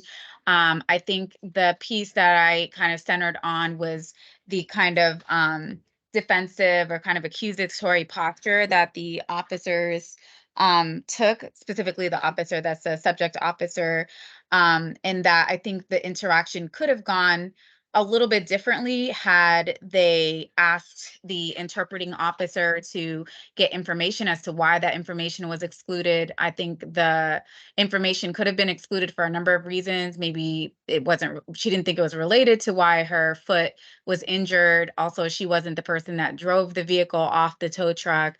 There's a couple of different reasons why I think like she might not have left that out. But I also looked at the translating officer's kind of verbal and nonverbal cues, and I didn't perceive that officer to think of the complainant as being like dishonest, and the 2 people who did were the tow truck driver and the officers. And I wondered if that could have been because of a language barrier. But the reason why I think it's still not sustained for me is that I think there's also a certainly legitimate reason for the officers to have thought that, they were intentionally withholding information because of how just kind of outlandish the circumstances of someone driving a vehicle off of a tow truck, and just, what had taken place here with the foot injury and, all that was going on. And so in a situation like that, where it is not, meeting that preponderance of the evidence standard to sustain, maybe the officers were a little curt. I think there was also a comment of like, when they were engaging in a discussion around how to report out the incident, and easing the kind of anxiety. The kind of undertone was, we don't care about easing the anxiety. So like it was kind of like the interaction with the community member became more of like a kind of like accusatory, or kind of like, less of a positive one, because of the tow truck situation being left out of the story, which could have certainly been intentional, but it also could have just been because of the language and cultural barrier. And that's why I laid out that sustain. But I thought this one was a really close one. So I could understand, kind of, it's a technicality of whether you want to exonerate or not sustain this one. But I think we both agreed, myself and OPR, that it didn't, cross the threshold of being clearly unprofessional conduct, Thank you, Monique. considering all the circumstances. Thank you, Monique. Our recommendation is that we do exonerate the allegations of this policy violation relating specifically to personal contact for many of the reasons that Monique highlighted. I also want to mention as well, in my review of the case and watching the video footage, is that Officer One needed to be warmed up a bit in that Spanish language barrier, while Officer One, excuse me, I shouldn't use that, but while Officer One, throughout that interaction, came off for me in my very limited Spanish that he needed to, that he had a little difficulty through that opportunity to interact and ask the right amount of questions and then when the other two officers arrived, then it started to bring up more questions, and then he was able to go back and get more facts, and then that's where a lot of that miscommunication happened. So while it was difficult, that first interaction happened with Officer One, there were multiple inputs. He was getting facts coming in from different people at this specific scene at the time. Also getting facts from the tow truck driver, who also expressed some difficulty that, again, that the vehicle was pulled off, driven off the tow truck. And then from the tow truck driver's standpoint is that during this interaction, somebody came after him with a hammer, which again is appropriate context. So there was a lot of tension that the officers kind of coming to the scene with, and then realizing, again, that the tow truck driver accidentally ran over the person's foot. They determined how it was an accident based off of kind of those other precipitating events. How bad was the injury to the foot? The recommendation from the EMS was to her that she should go to the hospital. But paramedics were able to triage that on scene and to wrap it up. And the recommendations were to go to hospital or to see her doctor. And the sense that you have is that the laughter wasn't directed towards the injury. No, it was not directed towards them. It was not directed towards them. It was more. Was the laughter from a professional sense? Was there any indication that it could be perceived? Any facts related to it? Irregardless of whether it was directed. I'm just talking about professionals, whether you're a policeman or whether you're, anybody public facing. Or was it?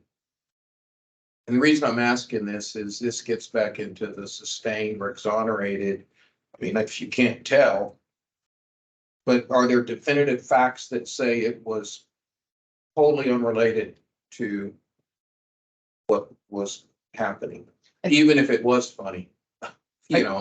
I'm just trying to look at just the general professional image we as professionals have to do. This, and I want to give, obviously, I was gonna an say one opportunity comment. to step in and because, and then I'll come back to Yeah, that point, let it but I kind of skipped right over. Well, I, Please. just to answer Kevin's question, just remember that they all are wearing body worn cameras and they're all facing each other. The laughter is captured on audio during the conversation where they're all, so that is a way to answer your question, is like, it's on video. Like, there's on video, but the audio, it is not related to, you know, it is, they are not laughing at her. If that answers. No, I'm not saying, so maybe there are facts that shows they're not, but could it be perceived by the public Gary, during a encounter? I would see that as a, Okay. I, Well, every profession's different, but. Yeah, that's the only piece I wanted, and maybe there's nothing there, but I just want to understand the facts. Since, because I didn't watch this body webcam Yeah. to really understand it, the context. the perception is highlighted, there was a language barrier. That laughter occurred in a huddle away from the interaction with the complainant. It's more of officers are getting together, they're talking about this scenario, how they responded to X, and then would determine through other facts and a conversation to why. And it was the why when somebody got in the car, when the car was on the tow truck, drove it away, the car drove through the private property, a guy comes with a hammer, towards the tow truck, all of that comes out. And now the officer's like, well, this is a lot more serious than we anticipated. And that, that's the interaction when they show up and through that beginning interaction, and I do want to be very quick, and I do want to go back to that point of the officer's interaction and the Spanish speaking. It wasn't smooth and it wasn't tight, but hence why now you have this other huddle, getting to know more of the facts of what actually occurred, and then to the complainants and back to the officer's point is that the complaint changed a little bit more of the story, and then more people got involved. Gary, that's not an answer to whether or not it could be perceived. I don't know what somebody else could perceive or not perceive. What I saw was not a negative interaction from the police or a violation of the personal contacts policy from ACPD in this particular interaction. Okay, that's what I was gonna get at, is you looked at it, you did not see a violation. That even the laughter wasn't a violation of any of the personal contacts policy. Correct. Okay. Can I ask you a question? Is there any difference to the officer between an exonerated and a not sustained? not a difference, but you're right. The answer is no. It depending on what it is. If it's a very serious offense that we are alleging, there is a difference, right? So if I hit someone with integrity and I not sustain them on that, that means it either could have happened or maybe they did lie, maybe they didn't lie. So that's the difference, right? When we exonerate someone for integrity, it means you absolutely did not lie. Right, okay, So- this is different though, this is like. Yeah, this is like a smaller type of violation. However, we want to get it right. And that's for the benefit of the officer, benefit of the citizen, benefit of you all, to make sure that we're looking at all these things and making sure that we're applying the right finding for this particular offense. And Gary, you bring up something interesting, which is like, is there a possibility? I guess there always is going to be that small, minute fraction of a possibility, but then we have to take a reason into it, be like. But that's why I was asking for the factual For piece someone of to it, assume that. because everybody's always gonna feel something, but factually, as you looked at the policy, you did not see any potential violation. No. Okay. Yeah, 'cause that- And I rec- I thought, I'm sorry, so I thought what you were getting at, your question was like, did you hear somewhere in it that, oh no, they were laughing because the guy told the joke, like explicitly, that it literally had nothing to do with this. It's just, they were talking about other stuff. Someone said some joke totally non-related, and that's actually where the laughter was. It was not a that- police joke, yes, Right. about the call, That's about the call. They were like, how did we get to How this? could It we- started with Right, here and right. then we ended up Like you crazy. can't- like Right, you this can't- is crazy. Like you can't make Yes. this up. Yes, you can't make this up. This is crazy. We started with this and now we're here. Right, That's like a police joke, yes. versus, yeah. Okay, But that's a good. And then, but that goes to, if I'm, 50 feet back, all I know is the craziest thing that happened among crazy was me right now. And I'm the last one you talk to, and I hear over there, ha, ha, ha, ha. So of course it must be, me, Which kind of like gets- you go into a. Which to me gets at the purpose of the policy Yeah. is to avoid things like that. Could you say act professional, be, Yeah. I would think in any profession, when you're facing the public, laughter. I mean, when you go back in the shop, we know what happens once you get back away from the shop, but I don't know. It's just something to consider, but you guys looked at that and I, Yeah, right. And just to reiterate that it was not directed at the complaint. They were in a. And part of that context, as we mentioned earlier, is that there was some muting of the body worn camera footage, which we talked about. It was more of this kind of private conversation, little huddle. What is ideal? Ideal, pull that huddle further away where it's not an earshot, perhaps. But however it happened, it was an internal huddle. They were talking through the entirety of the circumstances that occurred.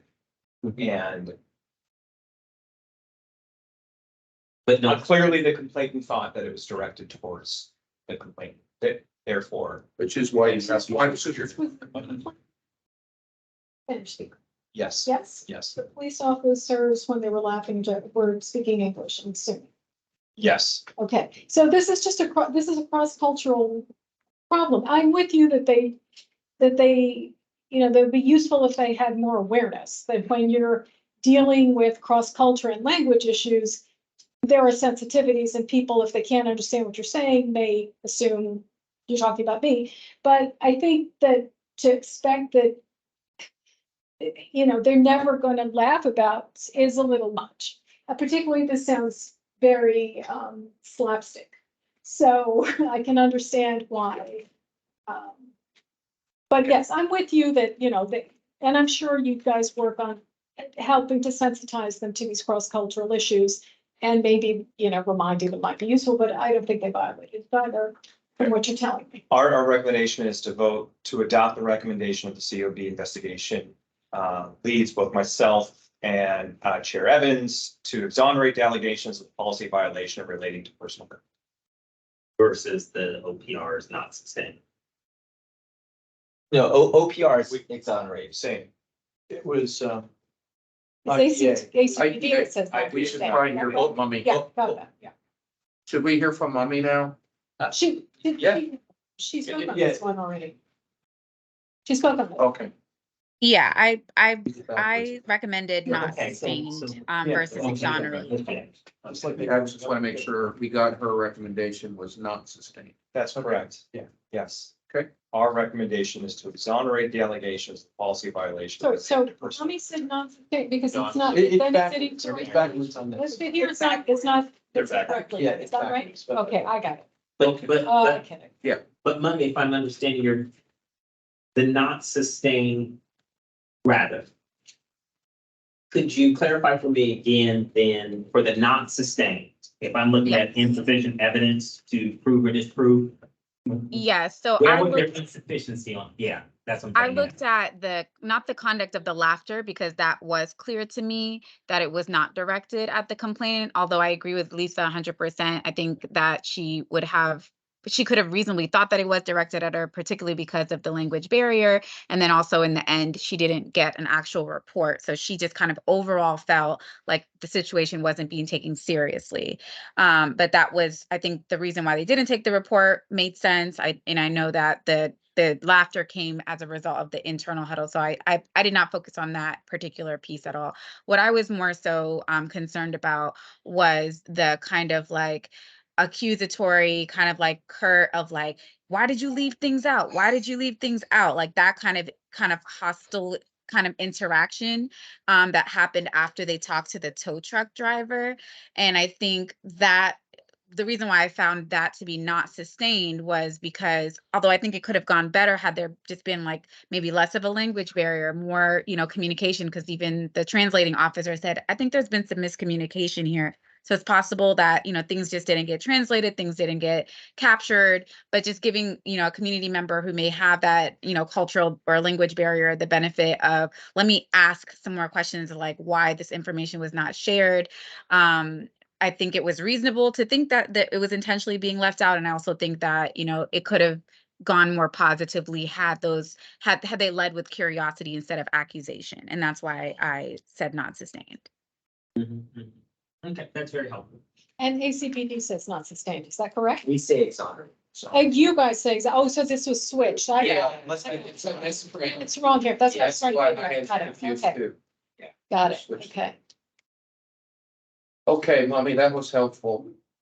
Any other questions Yes, by the but COB? yes, but it's tangential almost. I am trying to recall our training about those body worn cameras. I was under the impression that when you turn them off for personal reasons, that there's a window at which it will actually beep and say, or turn itself back on, but it will beep and be like, hey, remember you turned me off, I have to come back on again. Am I misremembering that? That's correct, but it's not just when you mute. The camera vibrates every minute or two to just remind you that you're recording. That's the reminder. So you can mute. If you don't get a reminder on mute, you get a reminder that you have activated your camera and it is actively recorded. Okay, so there's not Once you turn it off, there's no reminder that you turn turn it it back off. on. To mute. I don't believe so, but I'm not the camera expert, even though Axon falls under mine. I'm almost positive that there is no reminder that you muted. I could be wrong, though. We just upgraded our camera systems to the body worn 4s. So, in fact, let me look at that real quick for you. I want to make sure I accurately answer your question. That'd be interesting to know because theory could truly accidentally, leave it on, just leave it on.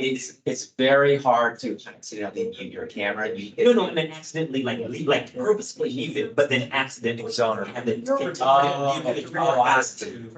you forgot to reactivate it. That was the only question I had. Captain Jim, any other comments from ACBD on this before we No. get our recommendation? I did want to highlight what I believe to be a positive policy change on behalf of the department. We can briefly discuss that after you all take a vote, but it's related to the body worn camera issue that I discussed in the report. I think actually this is probably more important of a discussion than the kind of like semantics of exonerate or not sustain. But I just wanted to make sure that folks were aware of kind of what the policy change was and what the impact of that is.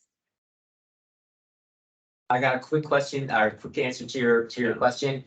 The activation light flashes blue, so you do get a reminder. It does not normally flash blue. You get a blue flashing reminder that the camera's. So that is a reminder, just doesn't audibly do that. But you'll listen to the body when you hear that like that every once in a while. That's the camera vibrating to remind you that it's recording.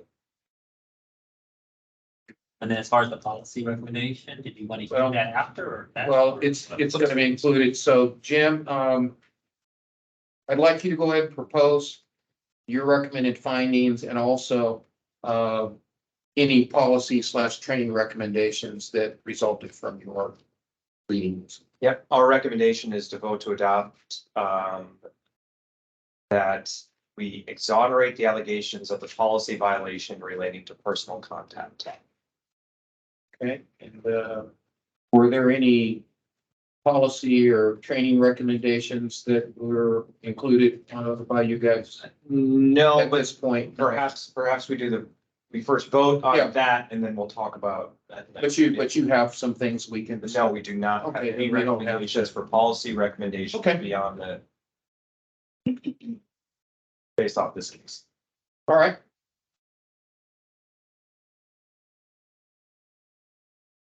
All right, so we're gonna go ahead and vote to adopt the recommendations of our leads, Julie Evans and Jim Miller, to exonerate the allegations of a policy violation related to personal contact. Okay, all those who in favor, reply with aye. To exonerate? To exonerate. Aye. Aye.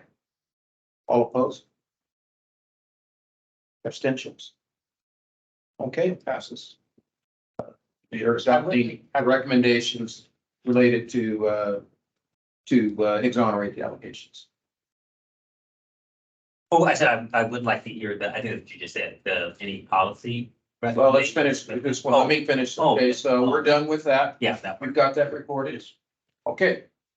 Now, do you have any, and I appreciate Mommy said that there's some policy related body worn camera. And I don't know if you want to cover that after Jim, but Jim, anything by you and Julie? Nothing from us. Okay.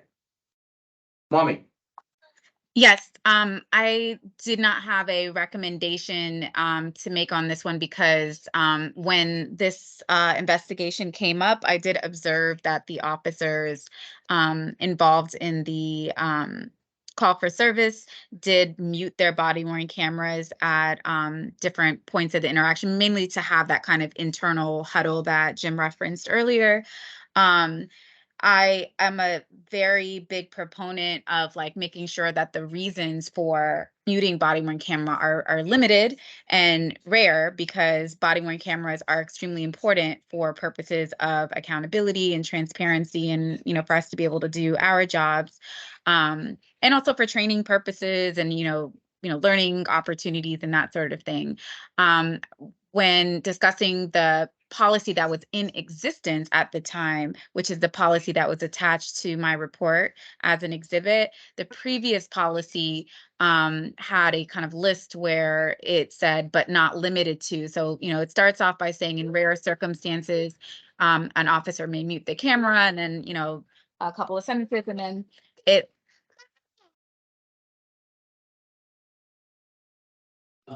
Sorry about that. So when it gives the list, though, of circumstances in which an officer can mute the camera, it's begins that list by saying by not limited to, and that language kind of led to a broader interpretation that there could be numerous reasons why an officer could mute their camera. And so at the time that this discussion came up, ACPD was already proactively in the process of revising the policy. And I think the new policy does a much better job of making it clear that only the use of the word only in these circumstances, and then it lists the only circumstances in which an officer can mute their camera, which I think will lead to much less circumstances of confusion as to when you can and cannot.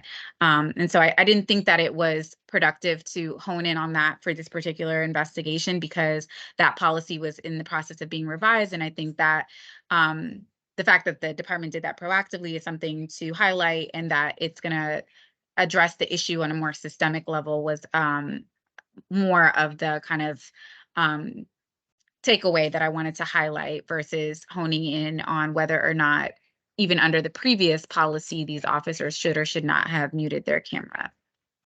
So, but to confirm, the current policy is the only, and the not, but not limited to is not in the current policy. But not That's limited right. to is out. It's out. Okay. It's taken out yet.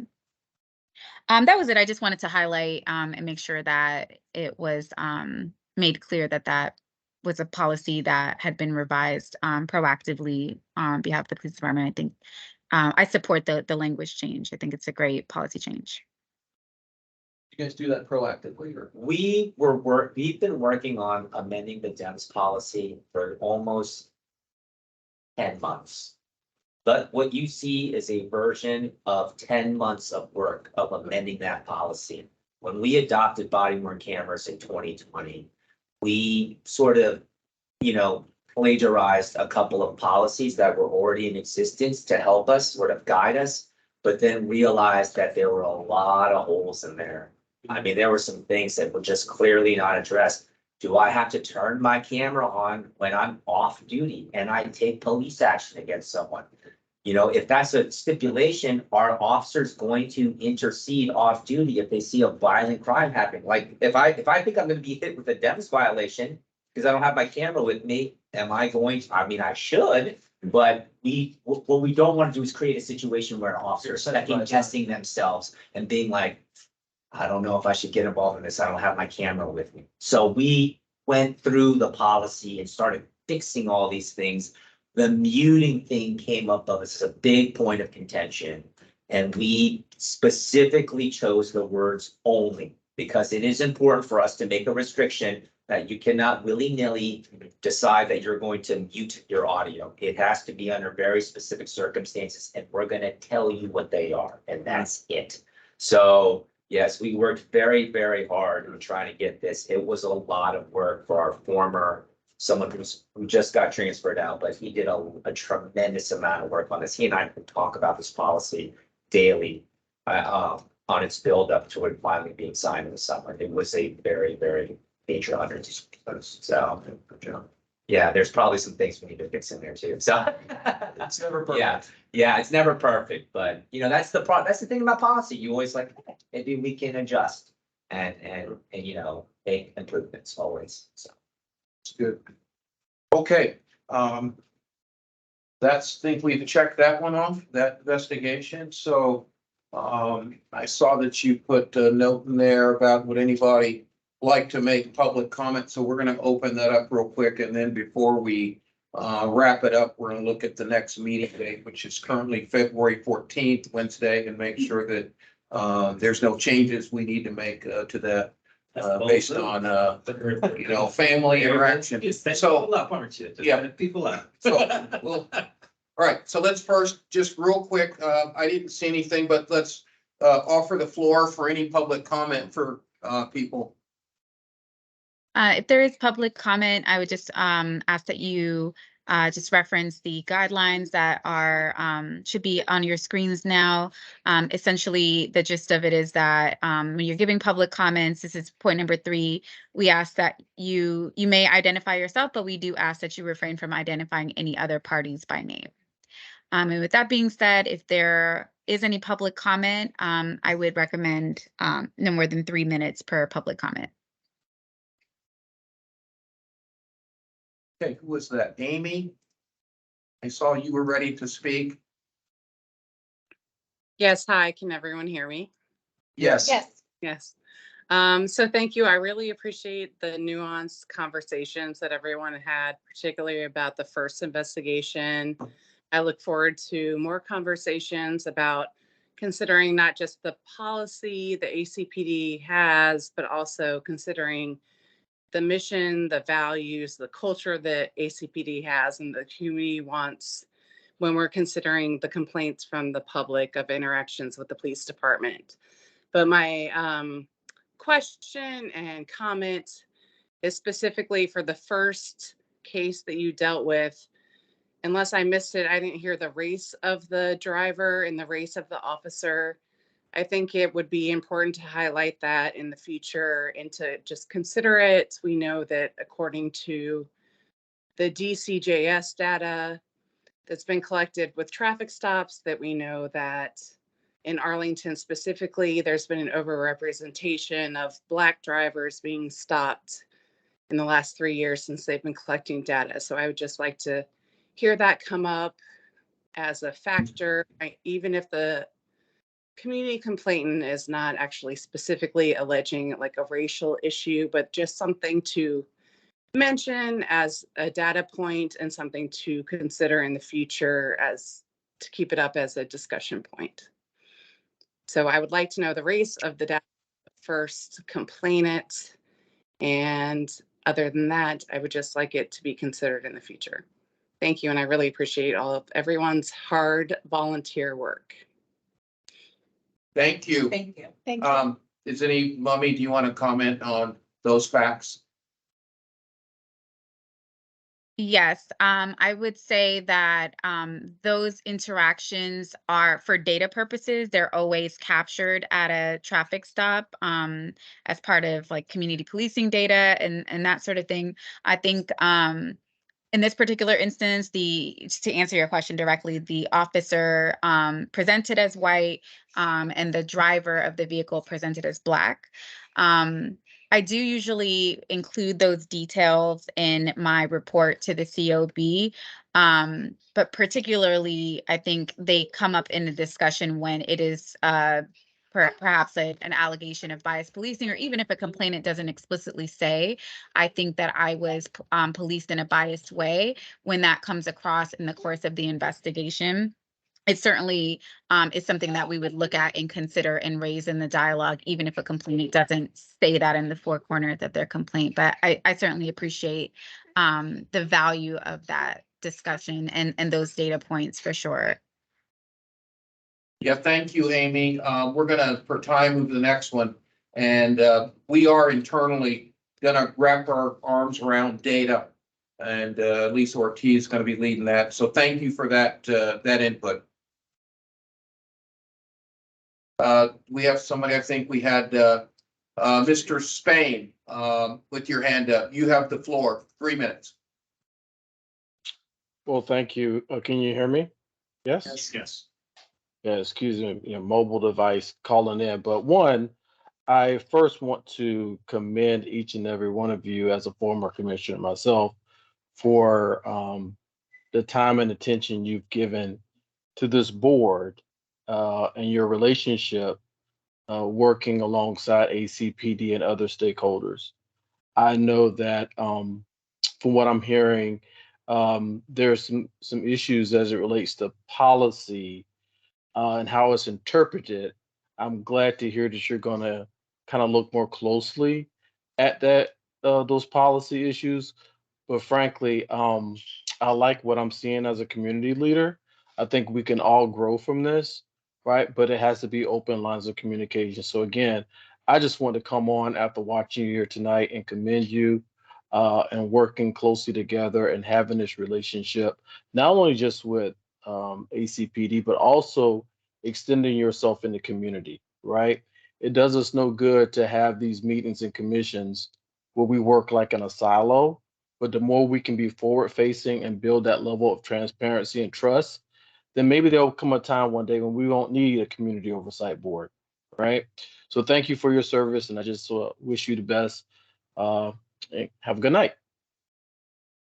Thank you. Thanks, Mr. Spain. Thank you, JD. Good seeing you.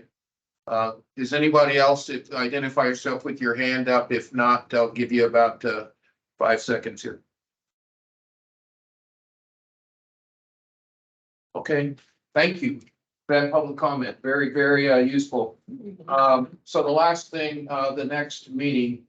So Yes. we need to decide, are we gonna do it on Wednesday, the 14th? If not, we could easily move it. It's just a matter of availability. So, I would be just thinking the online. okay, is anybody here? I'm gonna keep moving, get us out of here. If you have any, we don't have to decide it right today, but if you have any strong feelings, go home and talk it over with your spouse or, whatever, go ahead and get some input, okay? But why don't we follow up with this next week, and so we I'll can send get out a definite, I'll send out a poll for availability. okay? Okay, great. All right, We do need a motion to adjourn since we did not hit all. since we didn't hit all that, okay. I'll entertain a motion to. Wait, I'm sorry. Just before we adjourn, I wanted to make sure that there was had there been a decision to skip the other agenda items? That I might have missed that. I'm sharing my screen now. There I was gonna let Julie, I talked to Julie about this, for her to lead this. I didn't think it was appropriate for me to lead this discussion, but would on the Jim? vice chair election. Yeah. Yes.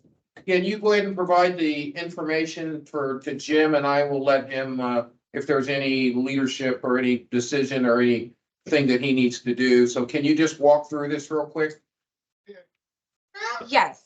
Sorry about that. And I wasn't specifically referring to that one. But I would be happy to give very quick, brief comments. I know you all are ready to head out. So with, after our first year of being in operation, the bylaws say that the county board should appoint the chair, and the county board did officially reappoint Julie Evans as chair. So I wanted to make sure that was announced.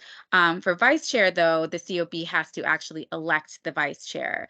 So I think Julie's recommendation was that we move that vote to the February meeting, both to give her an opportunity to help facilitate that vote, but also to give you all an opportunity internally to meet and confer about, who wants to run for that, or if you'd like to seek reelection, or, what have you. So that will be moved to the next meeting, I believe, but I just wanted to make sure it was clear why that it was even on the agenda in the first place, in case folks didn't realize that the vice chair is an elected position after the first year. And then real quick, I just had a couple very quick announcements, if I may, on the IPA report out. And then if there's nothing for open discussion, I think we can certainly adjourn and possibly, I think you could still technically vote, since we're moving the vice chair election to the next meeting. I think that would be the right procedure to vote to adjourn.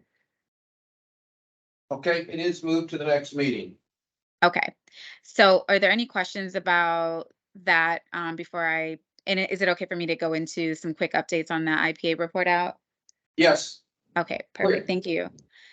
Sorry if I'm overstepping the cues, since I'm not there in person. It's a little hard to kind of tell like where you're queued up.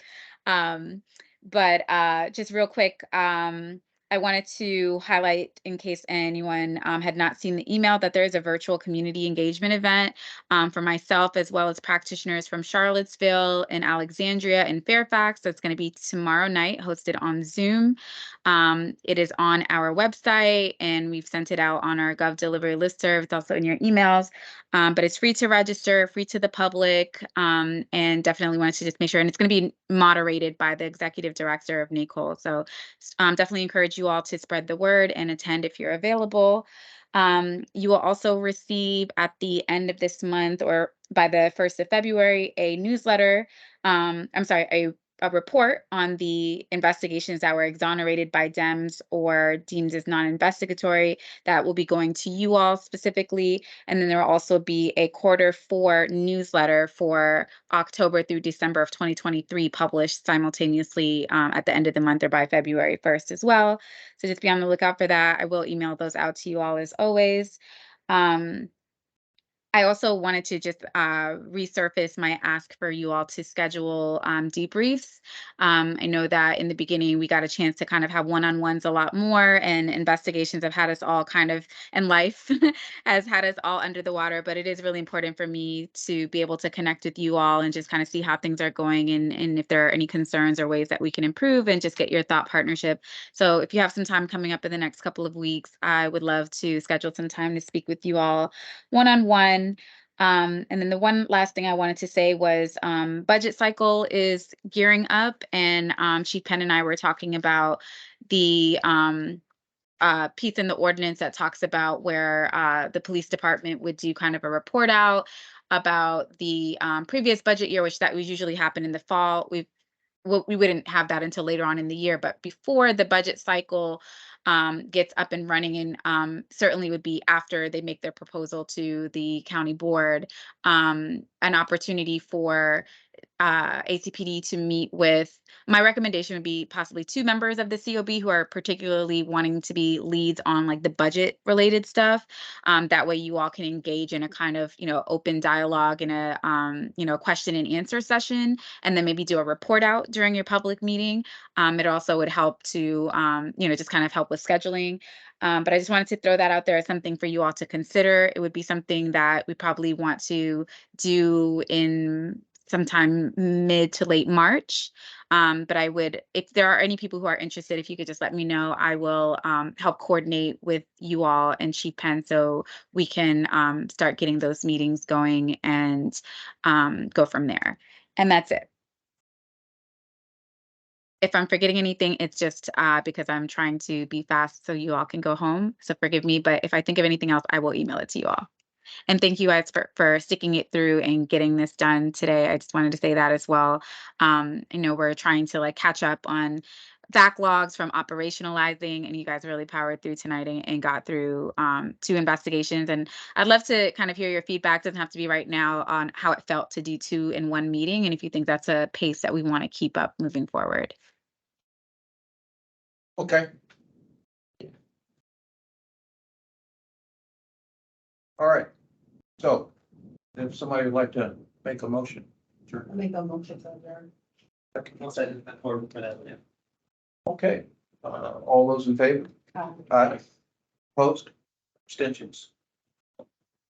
Sure. If you could note for next meeting, if we could set some time for board members to kind of report out on the office, I guess, soon we've all been started right along the requirements by now, but it's nice, just general observations we all had and stuff like that. I'm sure you all had either interesting conversations or experiences or whatever. So, not too much time, but maybe 10, 15 minutes. Just not like official reports, but just something on the schedule, you all just report out any interesting things. That's it. Yeah. On a year 2. Yeah, you're too. Yeah. I love that idea. Nice. Yeah. Thank you all so much. Sorry I couldn't be there in person with you all tonight. Good job. Get home safely. Community content and stuff. Monday you were talking about the NACOL thing. I saw one of our community partner organizations pick that up as advertising. Oh, wow. Nice, yeah. Well, what they do. I'm hoping for a good turnout. Yeah. Thank you, everybody. Yes. Thank y'all. Good night. Yeah. Thank you, Captain Kim. Sure. I think I, it's slightly different.